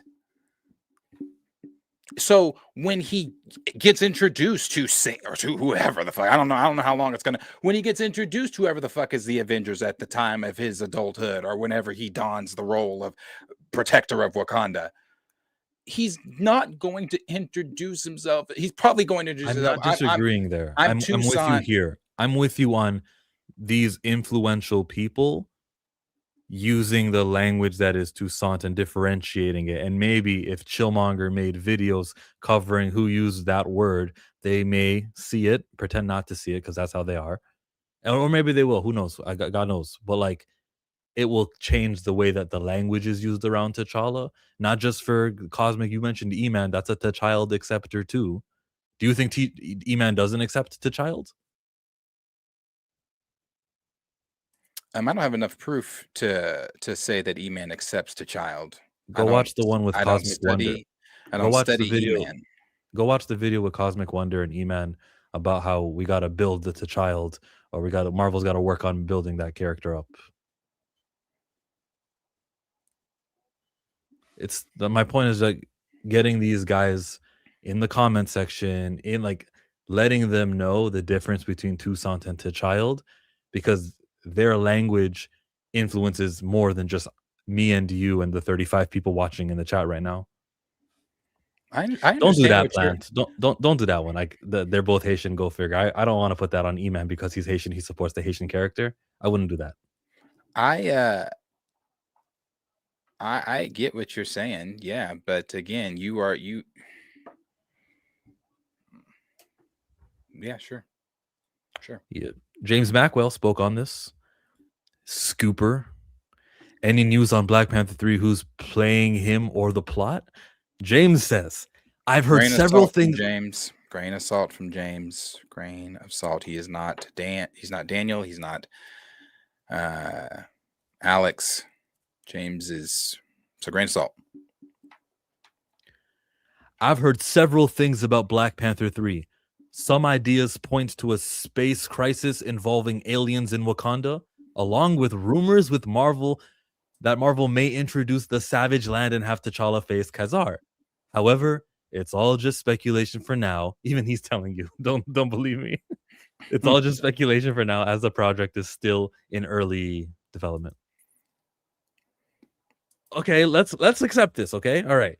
He's gonna face the Savage Land. It's gonna be Khazar, like a Tarzan character. That's the villain in this movie. Okay, maybe Ryan Coogler is listening. Right, the first movie had the CIA depicted as the good guys, and he kind of switched that up.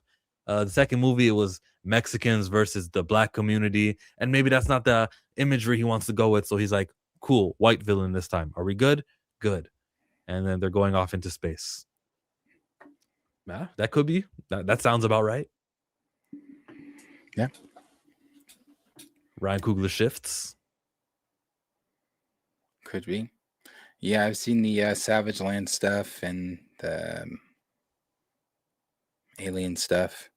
I mean, except we know Denzel's still in this. Don't know the role he's playing in it or anything like that, but I mean, this is I don't know if this is what Ryan's doing or not. I don't know, but this is what's out there from James Mack. If they officially go with TJ, I will be fully done. Coogler better settle for a dead franchise if he thinks for a second Toussaint as Black Panther will make any money. It's gonna make a little bit of money. 400. How much did Brave New World? 400 million. Yeah, it could do that. There are three things that I can't wait to discuss here on this channel when they happen. That's Michael, and that's either way, whether it's the way that I've seen them or the way that others have seen them. I can't wait to discuss it. That's Michael, Doomsday, and the recasting of T'Challa. And when I say the recasting of T'Challa, I mean what Raptor just said there. If Coogler thinks the franchise is going to survive off of Tucson, I think that's something I can't wait to see how that turns out. Not because I think that that's going to happen, what Raptor said, because I think the complete opposite. As I've said, I just went on that rant. We are the minority here. We are not the majority. We are the minority in this conversation. And although be it, the waves have crashed and shifted and added more people to the cause is still the rebellion compared to the empire. If we're trying to weigh in masses of scale here, we are the minority. If you truly, if you guys believe, and this is just, again, I'm speaking just from what I see. I don't know this for sure. I'm just a realist, and I just look at how I look at patterns and the way people talk, around conversations and things like that.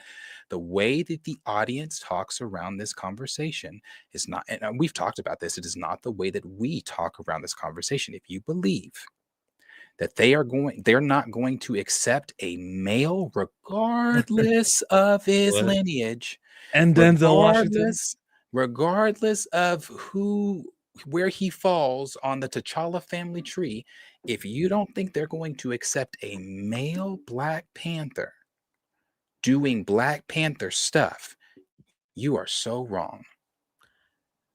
They don't care who's under the mask. They don't care about the history. They don't care how proficient he is in languages and martial arts and all the degree. They don't care. Is he out there with the claws and the vibranium and it's a male and it's that alpha male energy? Yeah. I don't give a fuck about the heritage. I don't give a fuck about the history. I've seen the recast stuff. I don't think it's that deep. It's a guy. We're happy. I know you might think, Darius, you're just, I don't know. But some of you might be thinking, oh, Darius has really gone down. He doesn't really care. I care about recasts. I do. I'm just a realist when it comes to what I feel is going to happen. And I just don't see the people, the regular movie-going audience, when he takes off the mask and it's not T'Challa, son of T'Chaka, them saying, oh, I want my money back. Forget this. I'm not doing this no more. Marvel who? Boycott. Where's the petition? If they didn't sign the petition in 2020, they're not going to sign it in 2028 when it's not T'Challa the first. I got you. Stop using the petition as like this whole, like the guy who created the petition. You have your issues with E-Man. I'm still going to give credit where credit is due. He is the one that started the movement. He is the one that was on Good Morning America for it, not us. So I'm going to give credit where credit is due. I'll give him credit for that. But the petition, he says that the petition itself here just says recast. We never said how to recast. And he's like, compromise this, compromise that. So I wouldn't point to the petition because the petition is a child. I'm not pointing it to it in the way that you may think I'm pointing it to it. Because again, you have your personal issues with E-Man. So I got my personal issues with child accepting. Please don't tell you it's a personal issue with Emmanuel Noisettes. Well, whenever I'm not going to go into that with you because I could, but I'm not going to. So you have your issues with E-Man, and that's fine. I just told you that I have an issue with the child accepting, but okay. Chill. Do you want to do that? You relentlessly sent clips of E-Man saying this or saying that. You studied the man. Of to child accepting, yes. That's like fine. One of Cosmic Wonder. Sure. Cool. Okay. Whatever. You have your issues with whatever you have your issues with. And that's fine. For that. Thank you. That's fine. You can have those issues. I am not going to say that about E-Man. You can say what you want to say about him. That's fine. That's your prerogative. It's my prerogative. Oh, wait, hold on. Send you the clip of Warren. But you also sit up here and also say other times that you don't like YouTube beefs. You don't want to go back and forth with YouTubers. Nope. So let's move on from E-Man. You didn't like whatever you didn't like. I'm going to give E-Man credit, but you didn't like whatever you didn't like. That's fine. So with when me pointing to 2020, let me say it better for you this way. If you don't like me using the petition, if they didn't jump on the movement in 2020, They're not jumping on the movement in 2028 when the film drops and the mask is removed and it's not T'Challa, son of T'Chaka.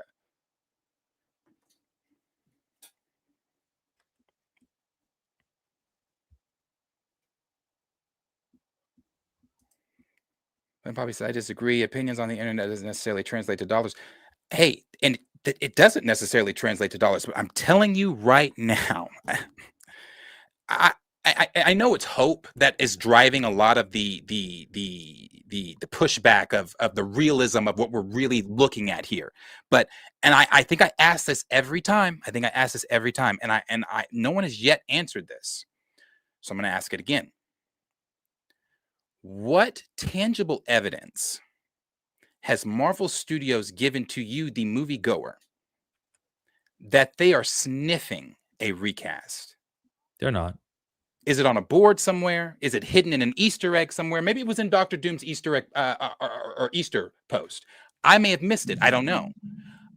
But I'm asking for real. I'm not trying to be funny. I'm literally asking, what has Marvel Studios shown us, the moviegoers, Marvel Studio viewers of their cinematic universe, that they are sniffing a recast? It may not, the opinions on the internet may not translate to dollars all the time. But when it comes to T'Challa, we give a fuck. I'm telling you, they're not gonna care. The audience is not gonna care that it's not Son of T'Chaka.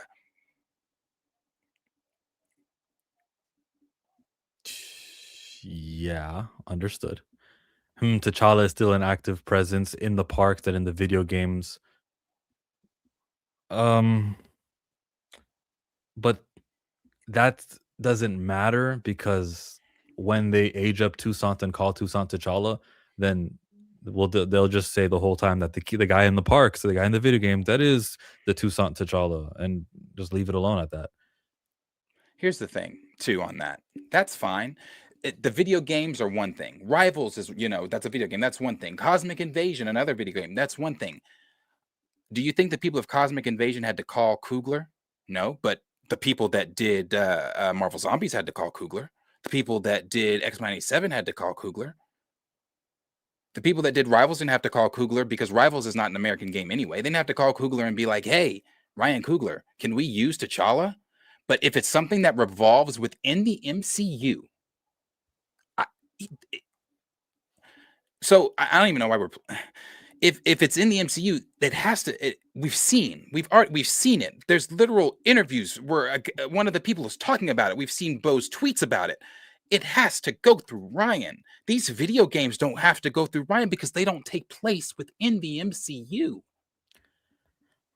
There hasn't been anything tangible, only speculation. The small crumbs that may have dropped is probably for the bastard. That's what it is for. Like I said, what's his name? Caleb Murphy used to be a heavy in the scooping game, but he scoops sometimes. Sometimes he gives good stuff. Sometimes he does. When he does scoop, he gives good stuff because Caleb has always had good sources. He came out from under the rock and said, "Hey, I'm just letting y'all know. My sources are even saying it's this." But we talked about that months ago. That was months ago. That was maybe even last year. Had you said with tangible evidence, the evidence I would have responded with my own source that leaks stuff about Star Wars and Marvel. He was right about Far From Home and the Avengers game. Chill. I know you're optimistic versus Darius pessimistic, but you have to put some logic in. I'm sorry, what did I say? What do you mean optimistic? I'm with Darius. Did I say something optimistic earlier? What do you mean?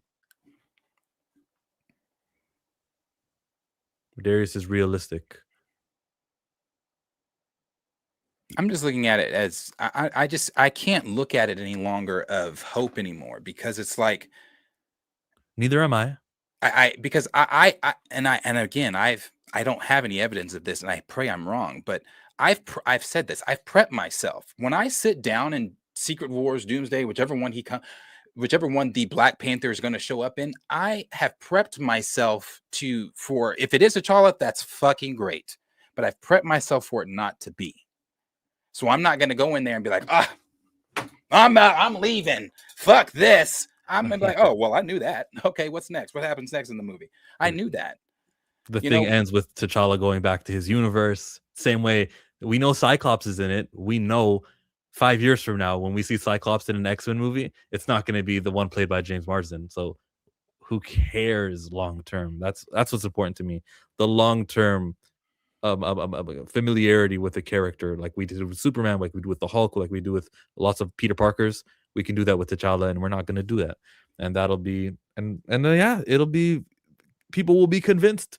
People will go and say, that's T'Challa. They call him T'Challa. Cool. Got it. Understood. All I cared about really was Black Panther. Look, they're Wakandans in space.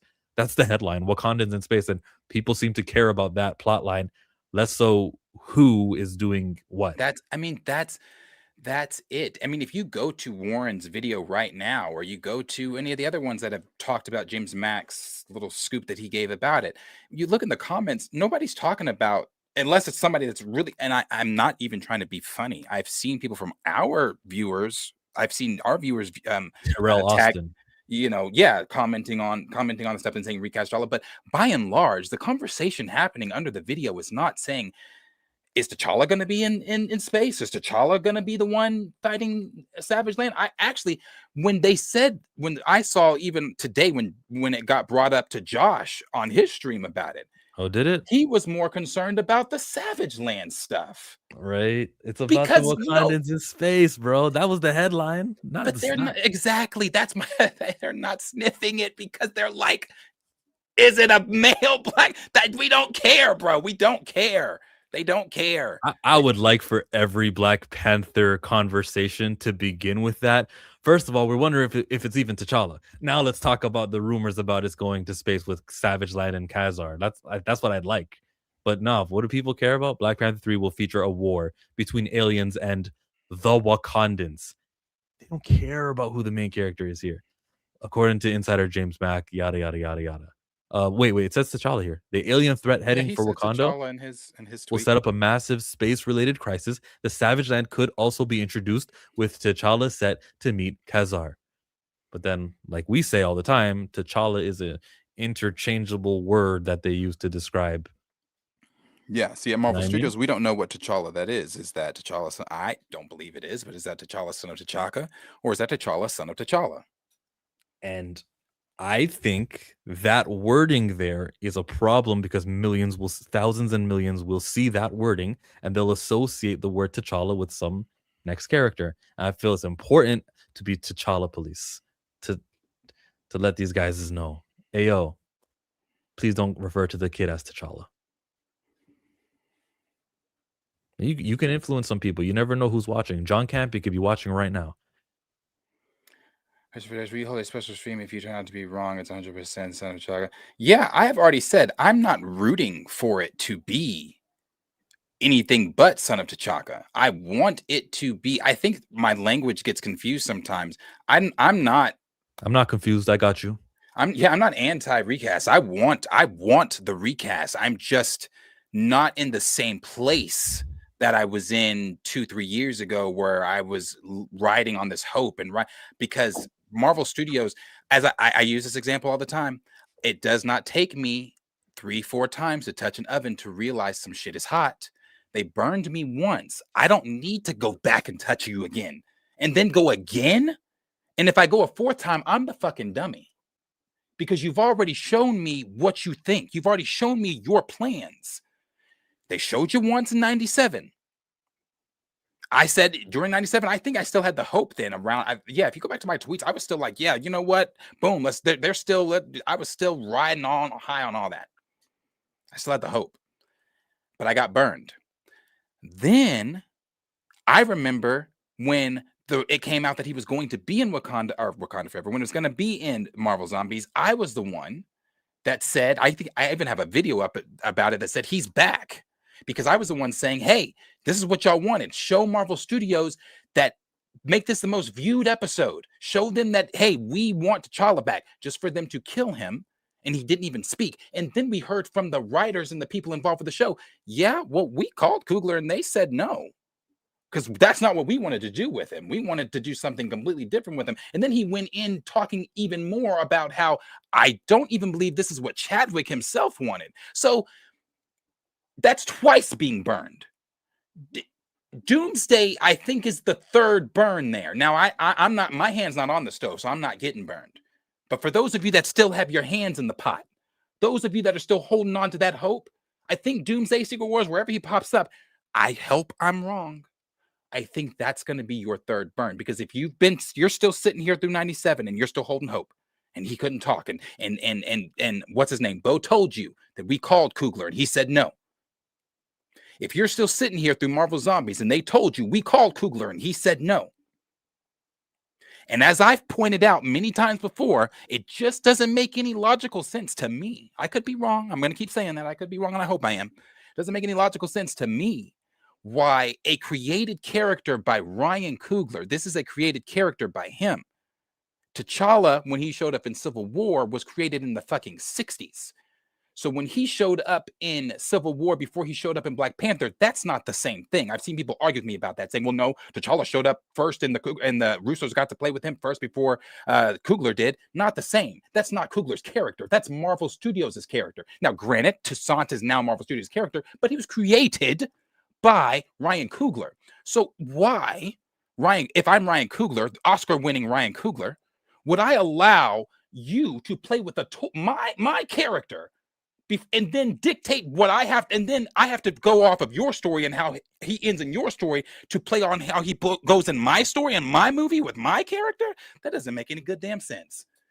If we're to believe the rumors that he was on the table to want to possibly even direct Secret Wars over there for Marvel Studios, and I believe that, then Ryan's got pool over there.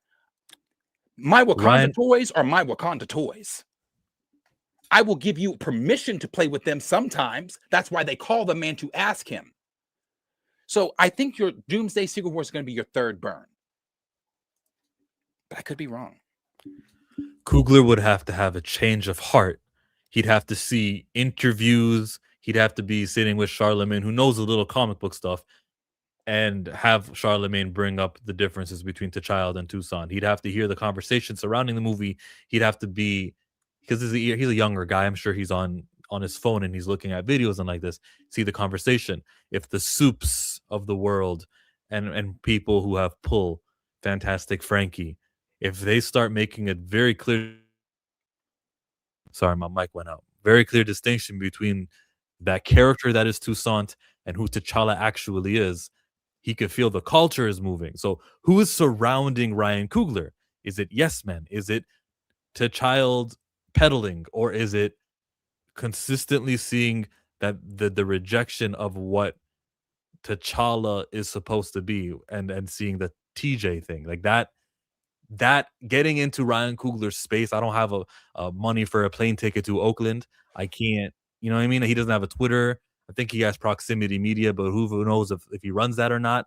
There is really no way to permeate this Ryan Coogler guy other than hoping that the general conversation around this character of TJ is rejection of him. And we're not even referring to him as T'Challa 2, T'Challa Jr., T'Challa period. I think that's the way out of this. Because Ryan Coogler's the decision maker. You just said he had an Oscar. I know why you said that, because that means that he can do anything he wants and you can't tell him anything. If the first two movies, which made $1 billion and it's just more under my belt. It's more under my belt that I can, more on my resume. Why are you laughing? I said Fantastic Frankie. I'm picking names, bro. Whoever's popular, insert, content creator there. But look, we joke about Black Snape. We refer to him as Black Snape instead of regular Snape, or just Snape, period. Our language, like the way that we talk about certain people, Smilo Ren instead of Kylo Ren, or whatever the name of that character was. The way that we nickname characters like Baby Yoda. I keep going to Star Wars examples, but we have that much pull, and if we can collectively like call something like the Holdo maneuver, then that's what they'll do. Say they actually said Holdo maneuver in the movie. People are powerful. Talking and conversations outside of the movies may change the way that the movies are made. From Fantastic Frankie and her friends. Wait, what did Dan Dan say there?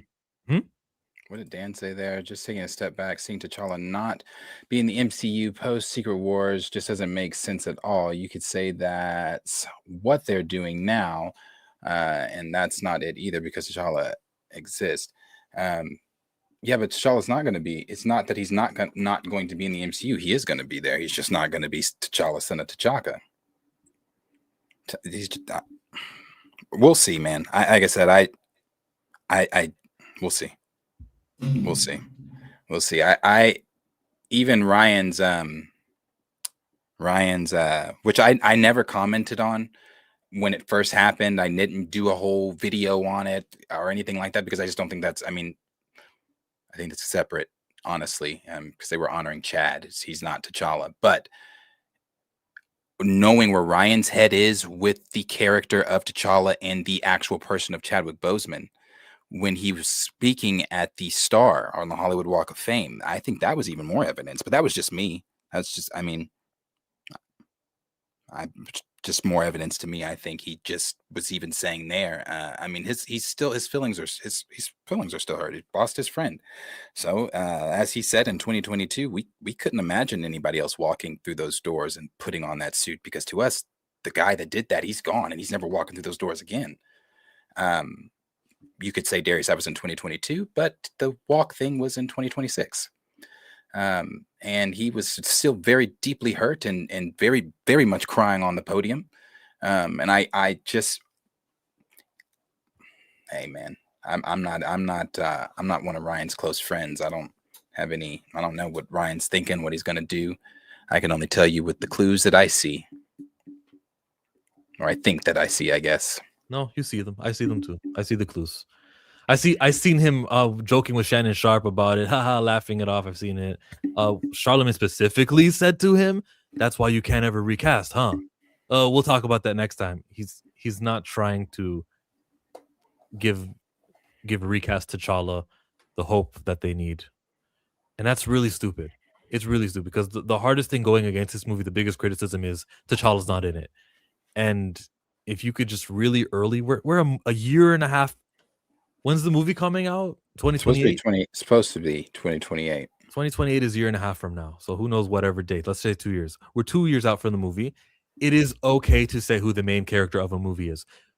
It is. It's just is. 2 years out. You don't have to give away much. You can say who the main character is. And they haven't done that yet. That's a sign. That's a sign that it's not going to be the thing that's going to please recast T'Challa. And when I say recast T'Challa, I mean the ones who don't accept the T'Child, myself. Yeah. Even, you know what even irks me? When Culture Made Channel says this, T'Challa Jr. is T'Child, the bastard, whatever you call him. Don't call him T'Challa Jr. That's what bugs me. But anyways, T'Child, whatever you call him, will be in Black Panther, not the Avengers. There's that also, right? That character who leaked shows up and we're all happy. Yeah, that's him. It's cool. Yeah, T'Challa's back. This could be T'Challa from another universe, which fine. I guess it's not a recast, but it's T'Challa. But that character could not be in the movies afterwards. And then 2028 comes out, Secret Wars has already come out, the universe is fixed, Aunt May is alive again, Queen Ramonda is alive again, T'Chaka is alive again. No T'Challa. Nah, it's gonna be Toussaint actually. Yeah, see, and I never believed that that whole, because again, it never made sense to me for it to be an aged up version of the kid from another universe or whatever. That just never made any damn sense. Even for, just, it didn't make sense canonically. And then it just doesn't make sense again from the standpoint of, unless Ryan Coogler is, I just don't get that. Why? Yeah, whatever. But we'll see, bro. We'll see. We'll see. It's childish to me. Yes, you can never replace Chadwick, but Chadwick is a man, not a comic book character. And when they link the man with the character, that's where we have the disagreement, and that is the problem. Ryan isn't untouchable. He can easily be humbled. Wasn't he just in the blogs for something he said before the Oscars? I think, Poppy, you mean he didn't want to be a voter for the Academy because he didn't want to judge his friends. I think that's what his quote was, and that's why he rejected the offer to become a member of the Academy. It's not really that big a deal. No, Ryan's not untouchable, but what does Ryan do to garner negativity from the court of public opinion? From what I see, Ryan's pretty universally loved. Now, No for scandals. for me, despite his decision with T'Challa, I like the man a lot. Same. So I don't really know what Ryan would be doing to get humbled. He pretty much stays out of the way unless he's making a movie. You don't see him in the tabloid. He doesn't have social media.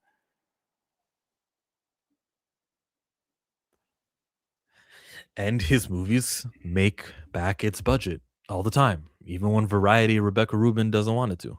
So what it would take would be for a movie to be a failure. Does Black Panther 3 fail? I think it does less than the second movie, which was 850 million. I think it'll do less, but it'll probably still make, who knows? I hope with all my heart that people go, I'm gonna wait till streaming, or people go, there's no T'Challa in it. The curiosity of what do they do after Chadwick?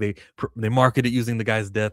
I hope that was for the 800 million, and when we get this, we'll have a very poor performing, maybe 400 million. I hope for something like that. There's gonna be a lot of marketing dollars towards this movie, though. I don't know.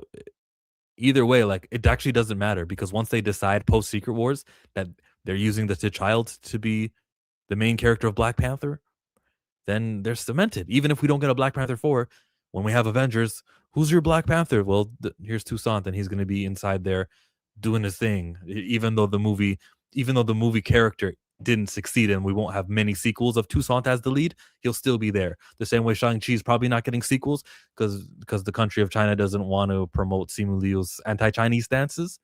Too bad, right? Perfect world, he gets to have his movie released in China and they keep making more Shang-Chi's. Either way, that character is going to be used in every Avengers movie, just like the Hulk was used in every Avengers movie because they could for different reasons. Same thing with Toussaint. Toussaint will fail in the third movie, or he'll perform less.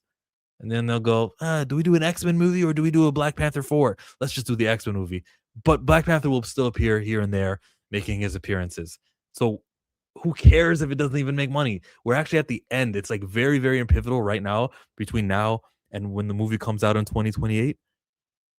We actually have one more year, I think, because they film next year. We have one more year until this recast T'Challa thing is cemented and ended with T'Child is your Black Panther. Would you agree with that?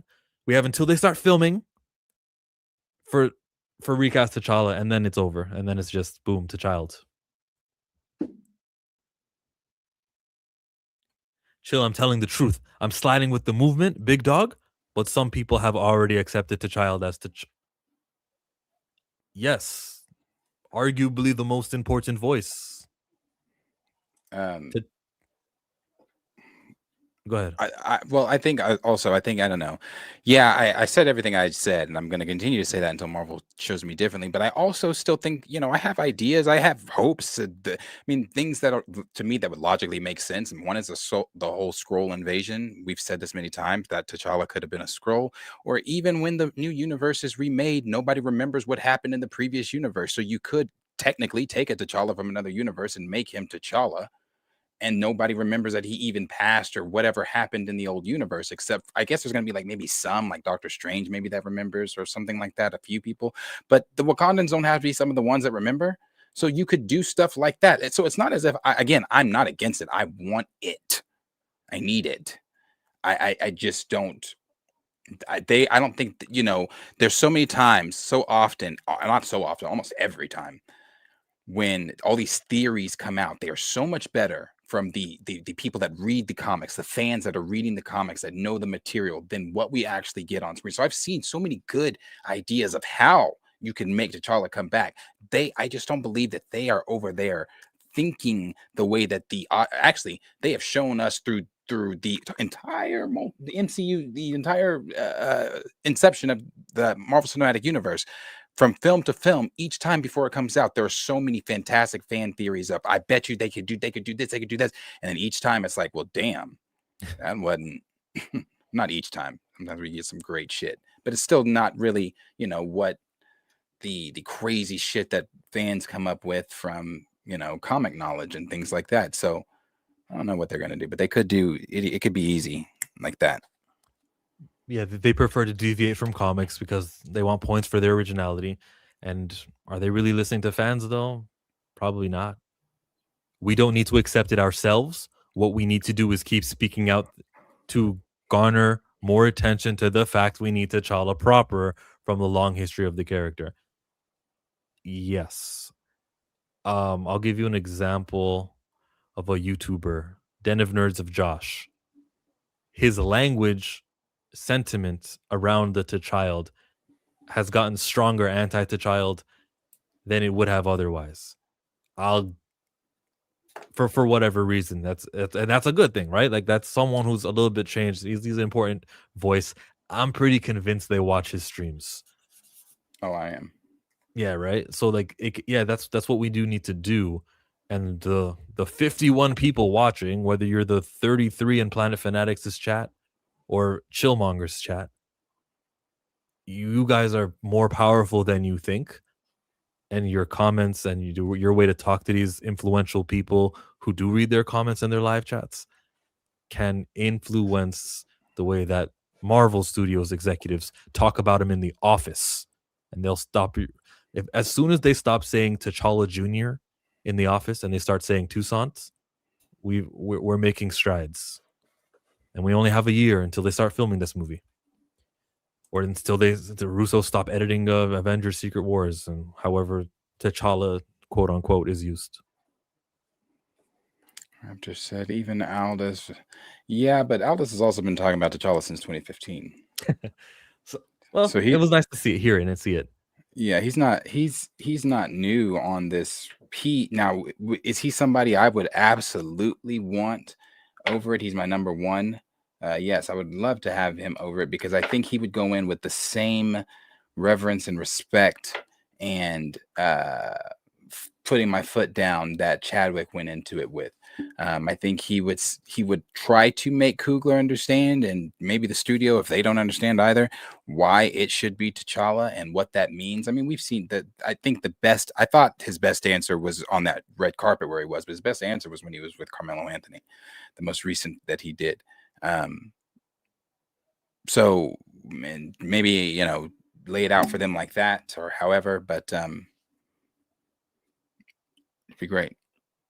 I was watching Carmelo Anthony just earlier. He had an interview with the Heartbreak Kid, Shawn Michaels. And that's neither here nor there, but I thought it was worth talking about. Another celebrity was this Cat Williams clip, which whoever posted it, salute to them for finding it. Don't you tell me T'Challa died no more. T'Challa did motherfucking die after that. White people don't lose they motherfucking superheroes. You hear what I'm telling you? White people don't lose they motherfucking superheroes. Christopher Reeve was Superman. He fell off a horse and broke his motherfucking neck. And Superman didn't break his neck. Cat Williams is fucking hilarious. Well, salute also to like the edits here, like whoever it was who posted this video but deleted it later and had all the Supermans and all of the Superman, like the Batmans, and while he's talking, you can see, yeah, dude broke his neck, and look what happened. You still got to keep the character. Like, that's important editing work. That's the thing that content creators need to be on and not be, and stand on it. Salute. Like that was Aldous Hodge, Cat Williams. Maybe if Shannon Sharp did something too. If these guys could be the voice, Carmelo Anthony, if they can be the voice of T'Challa, Nathan as well.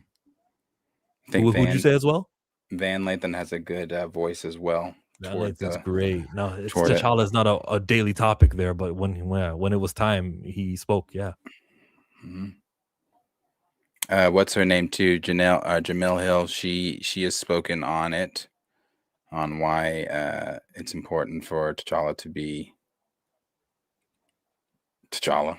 I could have sworn Jamel Hill had your boy Anthony Mackie. She did, but she only asked him the question, I'm sure, because he gave the answer he gave or whatever. She wasn't gonna, I wouldn't have. She wasn't gonna push back on him and be like, "Nigga, what are you talking about?" people don't want to push back against their guests. I'm not too afraid to do so. Like, remember when we had Sebastian on talking about Stranger Comics, and I was like, wait, is there slavery in this from a European? I'm not. Yeah, I don't like that. Like, I didn't mind telling him that I still Yeah. disagreed with the dude. Yeah. High key, Yeah. I got Wakanda at home. I ain't tripping. Since we get a new Wonder Man in 616, they can keep Yahya but make him Vin Lerner, who was a stunt man while who cares, bro? Who cares what they do with Wonder Man? Eugene says 2012 actually. Does that mean the Aldous Hodge quote? Probably. We just saw 3 Peter Parkers in the same movie, but only one T'Challa. LMAO, this is plain truth though, pure as gospel, yeah.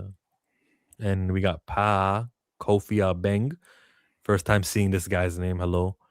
The best hope for a legit recast with T'Challa, son of T'Chaka, will be during a post-Coogler era. I am afraid that Coogler may have caused irreparable harm to the Black Panther character in cinema. And I can agree to that too. I was thinking that earlier. I did not say anything. I was going to say that, but I don't think Chill Star something. I don't know. I didn't say it, but I think that as well. I completely agree. I think it'll come in a post-Coogler era when he is done with Marvel Studios and he has put in his time and wants to walk away from the Wakanda universe. The next person that picks it up, I think will be when it is. Coogler's got. I said this too. I haven't said it in a long time. I think I said it when I first started having the epiphanies that, oh, damn, this ain't going to go the way I think we want this to go. He has a story to tell. I mean, he's going to finish the story that he started, and story has now shifted to whatever he set up in his post-credit scene.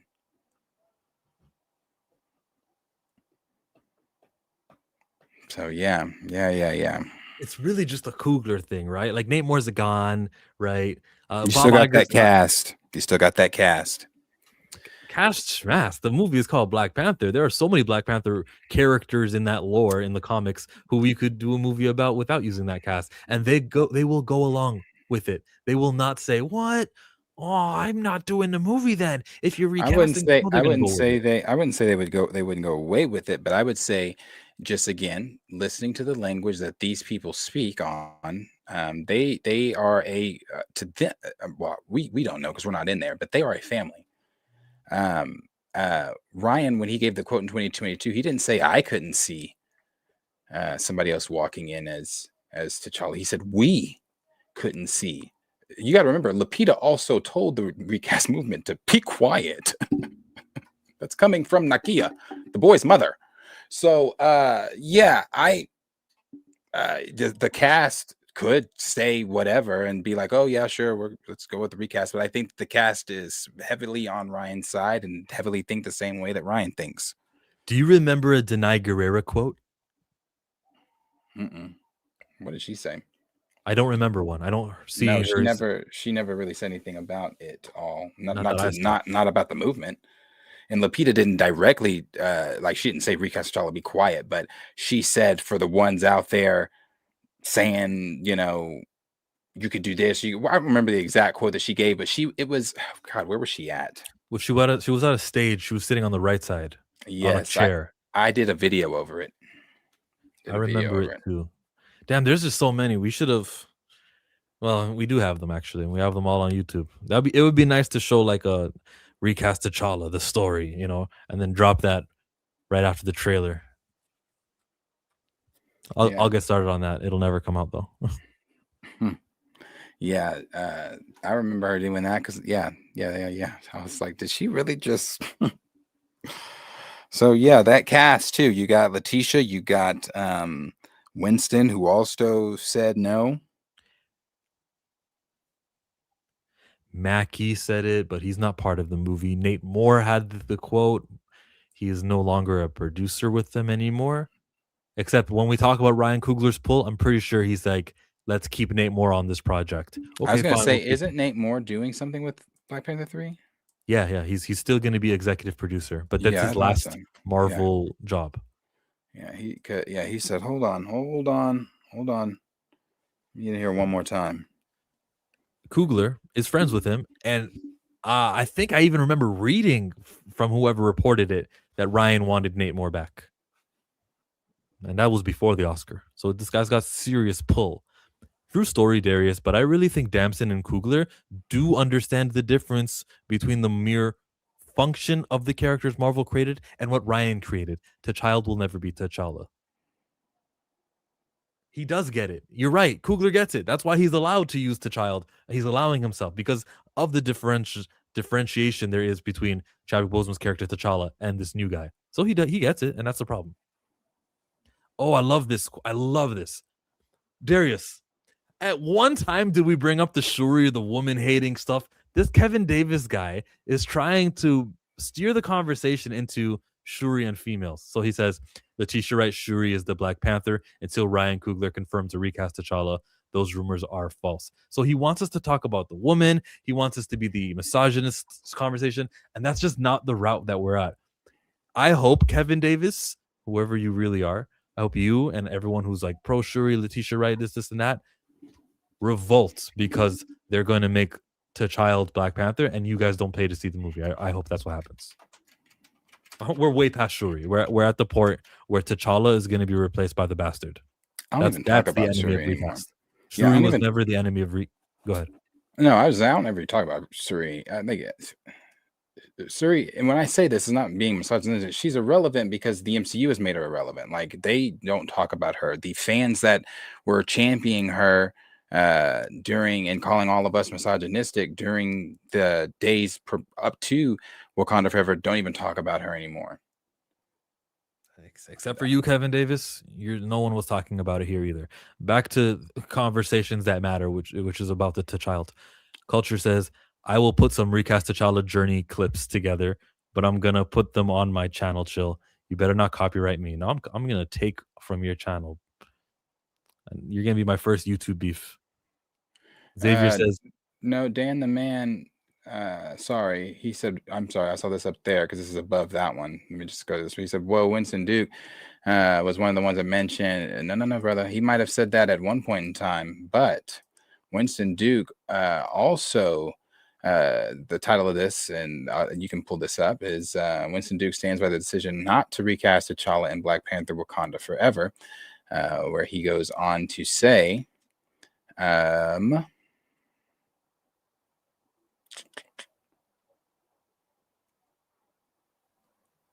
where is it? Here it is.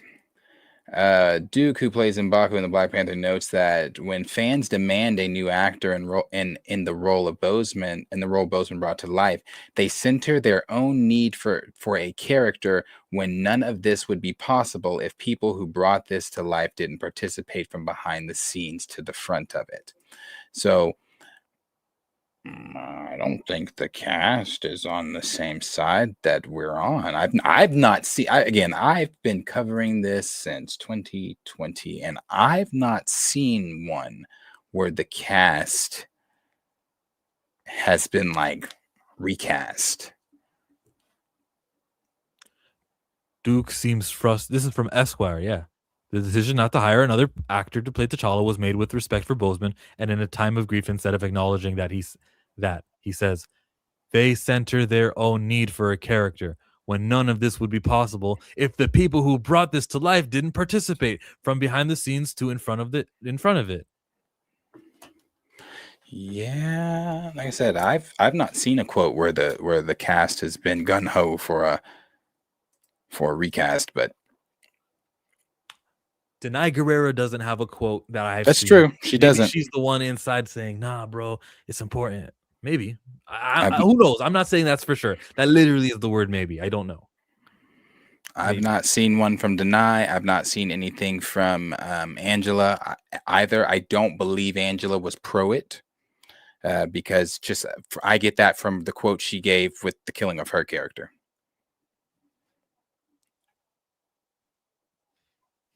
I'm coming, Culture. I'm coming to Detroit. Wherever you're from. Was that the same year he did the interview with Jamel Hill? The Esquire This was in one? 2023. This was 2023. What year did he do the one with Jamel Hill? I just assume it's all 22 right before the Wakanda movie. So yeah, this Esquire was published November 14, 2022 when the movie came out. There's one from 2022. The one I pulled is from. Oh, you said that one was the one you pulled was from 2022. Yeah. The one I pulled, this is from January 31st, 2023. But here's one from People Magazine from November 15th, 2022, where Winston Duke says there's no way they'll never remake Black Panther in the future.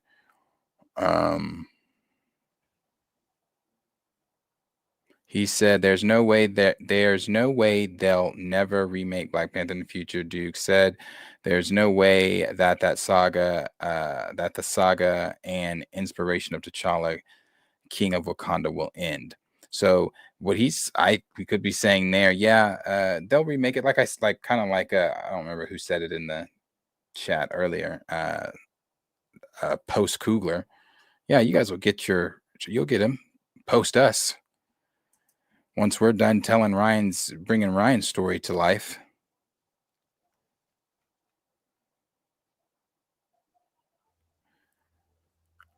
This was just my opinion reviews talking about it from 3 years ago. Yeah, I have not seen one where the cast has been pro recast. Fun to talk about, though. It's pretty important stuff. But I'm almost finished.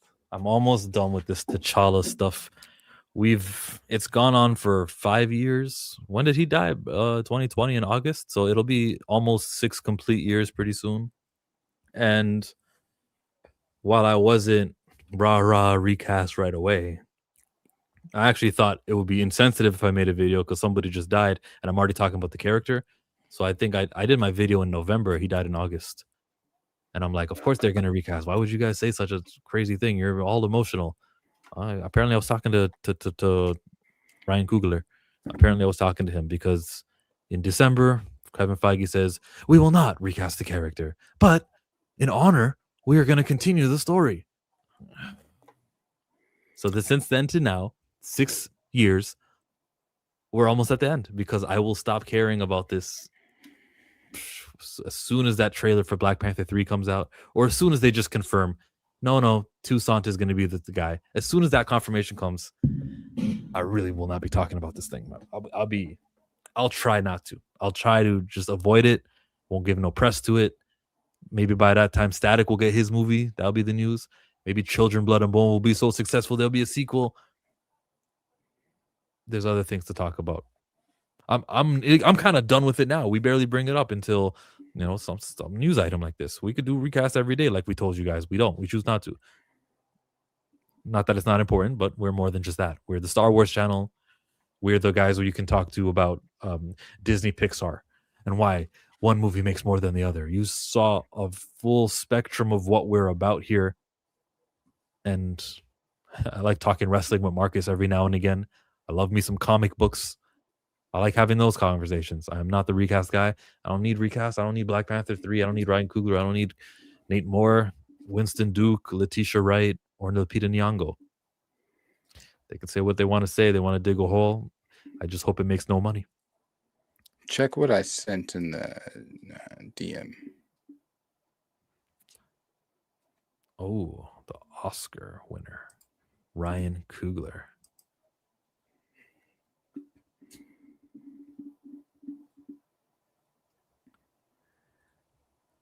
It says, Black Panther 3 is stacking one of the most Oscar-heavy teams in MCU history. Ryan Coogler returns as director and writer after finally winning his first Oscar. Michael B. is expected back despite Killmonger's death in Black Panther? That's what now, this is not from Marvel Studios, of course. Nothing that we've talked about today is official from Marvel Studios. But if this is true, Ryan, you got to do a project without him. I think he's got to keep the streak, I think. So that's why he has to be in it. What the fuck? If he is, what would he be doing in this movie? Yo, maybe Daniel Kaluuya character. He's in jail, right? And they begin with a flashback for that like one day where Killmonger was in charge, and they have a scene showing Killmonger and Wakabi talking about, hey, Plan B, if we ever, no. Yeah, that could be it. Flashback. Okay, who else is in this movie? Lupita Nyong'o, Letitia Wright, Winston Duke are all set to return. Oscar-winning talents like Ruth E. Carter, Hannah Beachler, and Ludwig Göransson are also coming back. This is the costume design. This is the theme, the music guy. What does Hannah Beachler do? I believe she does costume design things as well. She was the one that also got called the N-word by Tourette's. Yeah. This is happening because Marvel is doubling down on prestige filmmaking for Phase 7. They want Black Panther 3 to lead the post-multiverse saga era with elite talent. Black Panther 3 isn't just another sequel. It's being built as Marvel's most award-driven project yet. Cool. However, Eternals was pretty award-driven and fancy names and all that, and it kind of didn't matter to the superhero fans. Whatever. Yeah, Denzel and all these guys are in that movie. She's over production design. And that's production design is different than costumes. I think so. Yeah. They get a whole nother award for that. All right. More Oscars, the better. Good luck, man. Good luck. I hope you fail. So bad luck. I really, well, why did I say good luck? I wasn't even thinking right. Sometimes you just speak. I hope this movie does not make money. And the less money it makes, the more important it is for the character of T'Challa in the long run. I would like to hope that 100 years from now, films are still being made, and we don't have the idea that T'Challa was interplaceable, unlike characters like Thor and Steve Rogers, who they learned is irreplaceable. And Kevin Feige told you that himself. Yes, he was in that room with like the 7-8 journalists, and he said the reason it didn't make as much Brave New World didn't make as much is because we didn't have Steve Rogers in it. Yeah. Eternals were a bunch of unknowns. This is black mainstream heaven. The Black Dollar was 30% of the box office. Of which one? That's BP1 that I remember that number. It wasn't. But you said black mainstream heaven. You said, yeah. So you're right. You're right. I got you. It wasn't more the Black Dollar than that. Unless you can find otherwise, no. The most important split, though, don't look at that 30%. Look at the domestic box office versus international. It was extremely high domestic, like 50% of the moviegoers were domestic. Internationally, the lie that this thing did well, comparatively, it did not do well with other the Marvel movies that went internationally. And I would even argue that some of those international audiences, it may say Sweden, it may say United Kingdom, but there's people who have immigrated to those countries who are watching the movie, and it's not really the indigenous Europeans who are supporting the movie. Yeah, it's a considerable black dollar that came internationally, I think, that contributed to the international numbers. But even then, when you okay, let me explain it visually rather than just talk, because it's kind of related to this Michael Jackson thing and why I don't think Arthur is that off when it comes to box office. Some of the movies that came out, like Doctor Strange, okay, if I showed you the Doctor Strange, the split was 2016. That was domestically 34% of the movie made its money domestically, and that's very consistent with like Thor Ragnarok, which also came around that time. The domestic audience was about 36%. If I showed you who else came out that time, Captain Marvel came out a year after Panther, and the split was 37%. If I look at Civil War, it's worth it. It's all this numbers. Captain America Civil War, the split was 35%. If I go to Infinity War, The split was 33%. Okay, so that's just how Marvel movies were doing. But for Black Panther, the domestic was 51%. This international audience is supposed to be like all the other movies, way more than the domestic. But for some reason, and I have to believe race has lots to do with it, the movie didn't sell as well as it could have, as well as you would consider it to sell. The racism or the uninclusionary, the bias, the pick your word for it, it exists internationally. Even though we can say that 600 million is a large number, which it is, they're not coming out in ways that they're supposed to or that have traditionally done. A 700 million domestic movie is supposed to be huge internationally, but it wasn't. How does that relate to Michael? It's a black movie, so so a movie like Bohemian Rhapsody, if I go back and I show you what that split was, I don't expect the same split. Bohemian, how do you spell that? I'll just spell Rhapsody. And that movie made 900 million, but if I showed you the international and the domestic, that thing made a lot internationally. Domestic was only 23%, internationally 76%. So I think when it comes to the Michael movie, listen, I know you don't want to hear it. No, it's not that I don't want to hear it. I think it's, again, I don't comment on topics that I am not knowledgeable in. I just showed and I behoove others to do the same. And the reason I say that, and I'm not going to get into it because I don't have the energy. I won't push back on you. I just want to hear what you got to say. I don't think you guys understand Michael. I just don't. I don't think you understand Michael. I think you know that he's large in life. I think you know that he's got great music that spans generations. I think you know that, he was once the king of pop. There was allegations on him. He lived a full life. All these things, lived a good life, not a full life, but a good life. He died young. I think you know basic details about Michael Jackson, but I don't think you guys really understand Michael Jackson, the barriers that he broke, the racial barriers that Michael Jackson broke. He was the first ever artist to be played on, and that's not international, but played is MTV international? I don't know, but played on MTV, breaking for where other colored artists could even be played on MTV. He's internationally known, not just internationally known, but internationally loved. I would say even more so than he's loved here in America.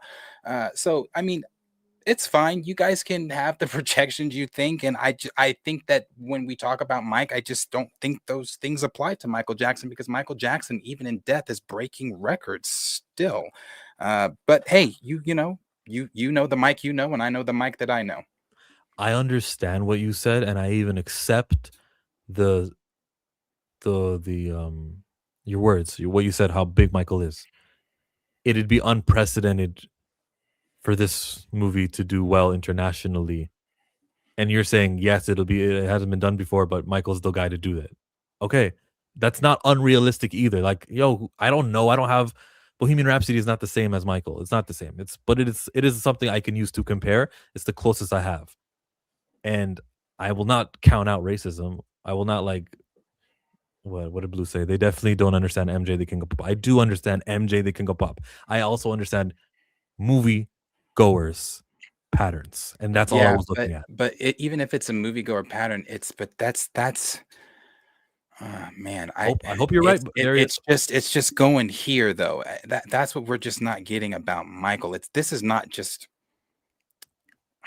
This ain't Hoppers. This ain't. This is. I mean, I don't know how to say it. It's Michael Jackson. I don't know how to say it. And I don't know how to say it. It's a black lead. But he's been a black man his entire life, and he has sold out concerts internationally. He has sold out records even in his death. Thriller is still the highest selling album of all time. And that's all over the world. I mean, when he couldn't they wouldn't let him do his music video here. He had to go to a completely different country and do it. And they shut the country down for him. I mean, I don't know. Brazil, right? That was in Brazil. Yeah, I'm talking about in Brazil. How much money do movies in Brazil make in I Hollywood? I don't know, Traditionally, but let's talk about they're Asia not then. Japan. Let's talk about Asia. You don't think Michael Jackson is loved in Japan and Asia? No, I'm not. I'm counting Japan. I consider Oh, Japan a I was gonna say considerable movie. they love him. They are in love with that man. Again, I think they love the man more than we love him in America. So in Asia, he is stupid loved. So if you Okay, don't but think that the movie's China, going to do good in China, but China is the big movie grosser. And I go Korea, I'd say Japan. Yes, you got it. Michael Jackson, he'll be known there. China, I'm not so sure that that movie makes huge money in China. Like the way that, what do they give Black Panther? 104 million? Something small like that. 100 you are million? comparing Michael I Jackson don't. to the Black Panther, though. I'm, The Black I'm Panther comparing did, it to a big movie. I'm just, that's all I'm but the trying to Black say. Panther didn't go on tour in China. I don't All right. understand. I think Arthur's from Chill's camp. I'm not trying to sound like Arthur, but I'm just saying Arthur's not that far off for that's 725. Yeah. When we think of international box offices like Brazil's traditionally not that huge money making like China. China gave Avengers Endgame 600 million. Like that's why you want China. I'm not so sure. What are you expecting from China? Do you think about India too? India's huge, but they don't really show up for movies. But yeah, India is another big one. You're right. Sorry, I interrupted the question I asked you. What were you expecting from Chinese release? Like after when it's all said and done? I don't really know what I expect from them. I was just actually looking here on YouTube and looking at the influence that Michael has in China and how larger it is than I thought it was before I typed this in. I'm not worried about China. I never really was. China, like I said, China loves Michael. So I know that that everybody, or the ones that doubt Michael, have it's just it's a lack of understanding of who Michael is, and that's all it is. That's all it is. It's a self-education thing, and it's more so knowing who Mike is and not knowing who he is just through the zeitgeist. I know who Michael is and how powerful musically, but there's just something about, we can hear you sing and we can be enjoyed by the dance, but looking at your skin tone and going to a movie theater and leaving home that's different. It's different to just hit a button on your playlist and listen, or like, okay, it's just, I don't want to discount racism. So if you're taking this as doubting Michael Jackson, since we're doing numbers, since skin color is your ammo today, since we're doing numbers, let's pull up Michael's tour numbers in China. Let's pull up how he was selling out in China. I mean, it's not as if they were. Take your word. I believe you. He was selling out in China. How many tour dates? Selling out everywhere. It's not as if he was there and he wore a mask. He was black in China. He was black in Korea. He was black in London. He was black in Australia. He was black in Chicago. He was black in the Thailands. He was black in Africa. Everywhere Mike went, he's been a nigga. That was a bad example, the last one there. He was black. He was even black in Africa. Right. He went over to Africa. Yeah, okay. He's black everywhere. He's always been black. Chill is wrong, very wrong on this one. Okay, what am I wrong about, Eugene? Because I am hopeful and I am rooting for that $1.5 billion. Like Blue said, 1.3 billion. I'm rooting for that. I am for that. I have my doubts, not against Michael, but racism. That's the enemy here, racism. So, but when has racism ever affected Michael Jackson? Is my question. That's all I'm asking. I'm just asking when has it ever stifled Mike from being Mike? Yep, transcended race, all that stuff. That's right. And so that's what I'm asking. Like when is that? So why, but then why would that even be a concern then? Just because if racism has never been an issue for Michael Jackson, I don't know why that'd be a concern. Because of ticket buying movie patterns. That's all. That's it. That's all. Michael Jackson maintains a significant but modest physical album sales footprint in mainland China compared to his global figures, with estimates suggesting roughly 300,000 to 550,000 copies sold, including roughly 250,000 for history, primarily growing after 1980s opening up, while his and specifically Thriller influence is vast, high piracy rates historically Timeout. limited. Timeout. Sorry, 300,000 album sales I in think that's China. what it's saying. I think that's roughly 300,000 to 550,000 copies sold. That's not that much for a country of 1 billion people. No, that's not that much for a country of 1 billion people. But Michael is still universally loved in China. I know. Sure, he's loved in China. Sure. Okay. Well, I mean, let's just go. Darius, hope you're right. I'm rooting for you and your arguments. And I Michael just Jackson transfers. all I'm I'm with you. saying, and the last thing I'm going to say, if you guys can give me more than 3, maybe 2 instances where Michael Jackson has failed, I'll give you this one. If I you can wouldn't say- give me moments in Mike's career where he has failed at something he has gone after, I'll give it to you. I'll I'm say, not okay, I'll calling- say there's a possibility that this could fail. 300,000 physical sales is a lot. What are you talking about? Okay, I don't think it's that much for a country of 1 billion people. That's what I would point at. As you see, that's a red flag for the China. But we'll see on April 18th. When is the date? When's the movie? April 23. When's the date? The 26th. All right, yo. Well, it's a Sunday. It's coming out on a Sunday, April 26th. Maybe it's not April 26th. I don't know. But Well, no, we'll see that. I'm asking that. That is a real question. I mean, typically we go off of April 24th. Typically we go off patterns, right? We go off of patterns on things. You just gave patterns and the whatever it was, a slice or splice or I whatever. was on black movies like Sinners, which domestic is 75%, international only 24%. And I'm saying Right. that black movies internationally Okay. don't equal up Yes. to what the domestic. But if is. we're going off patterns, and since you were just using patterns there with that, I'm gonna again. I'd like an example from someone. Since we're going off patterns, show me where Mike has failed before, and then I will concede. I just need to know moments in his life that he's ventured something and failed. Chill, going by internet rules. If you can't see the numbers in a chart, it doesn't count. Last couple of albums didn't do well. Is that a fact, or is that something that's not a fact? Like, well, compared to his earlier albums, you mean? Or well, they didn't do well? For someone who doesn't put music out anymore. And who's dead. How can you even compare Sinners to Michael? Well, Lawrence, it depends on what you think I was talking about. I was talking about a black movie and how the domestic audience showed up stronger than the international. The internationals don't always match the domestics. That's the point I'm making. I am actually being very crystal clear with that point. Darius doesn't disagree with my point. He just feels that Michael is so much huger that he'll break that mold. And I hope he is correct. Michael's a global pop icon. He made a song about color not mattering. Definitely transcended race. Blue, the last tour did 100. Last tour was the Bad Tour, 1987 to 1989, grossing 125 million, making it the highest grossing tour of all time.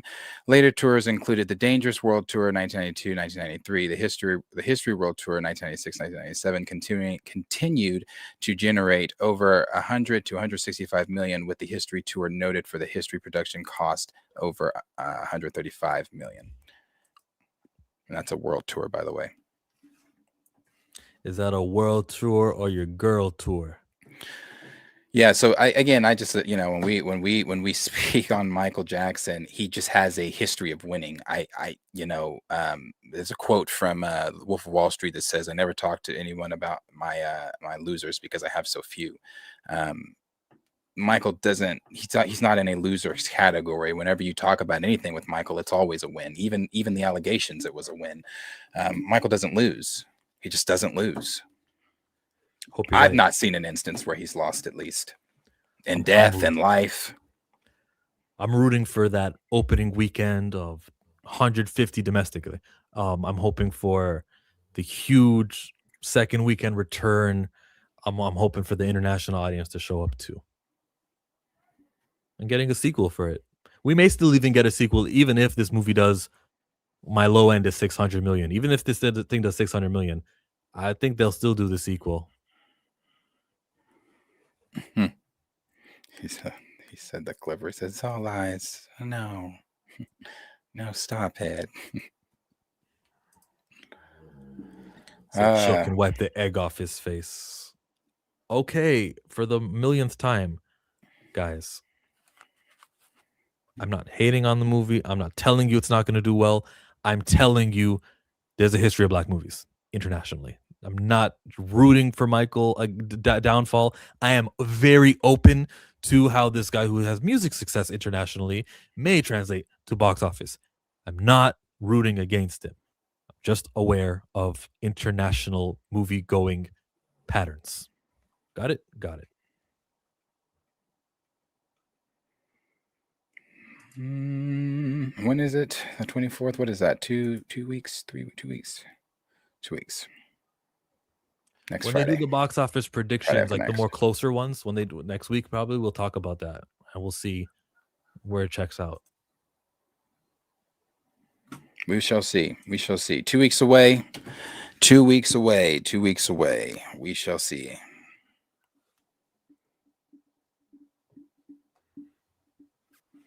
Thanks for coming, people. Tomorrow, same time.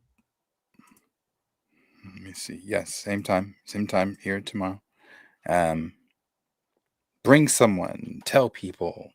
Let's get some more people in here. I was trying to see if there's anything else before that's Yeah, it. because I kind of went from Black Panther numbers, and I switched it over to Michael. You might have had something more to say. I don't think so. No, Okay. no, not on Black Panther. No. So that's it.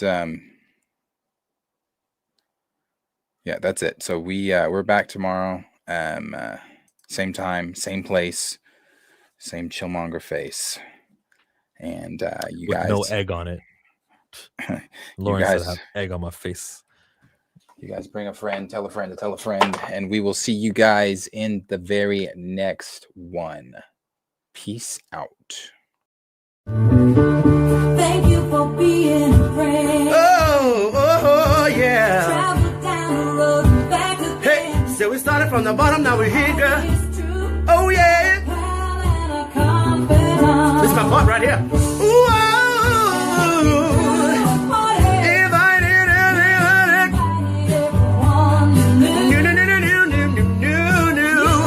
the biggest gift, the biggest. Thank you for being my friend. Oh, yeah. Hallelujah.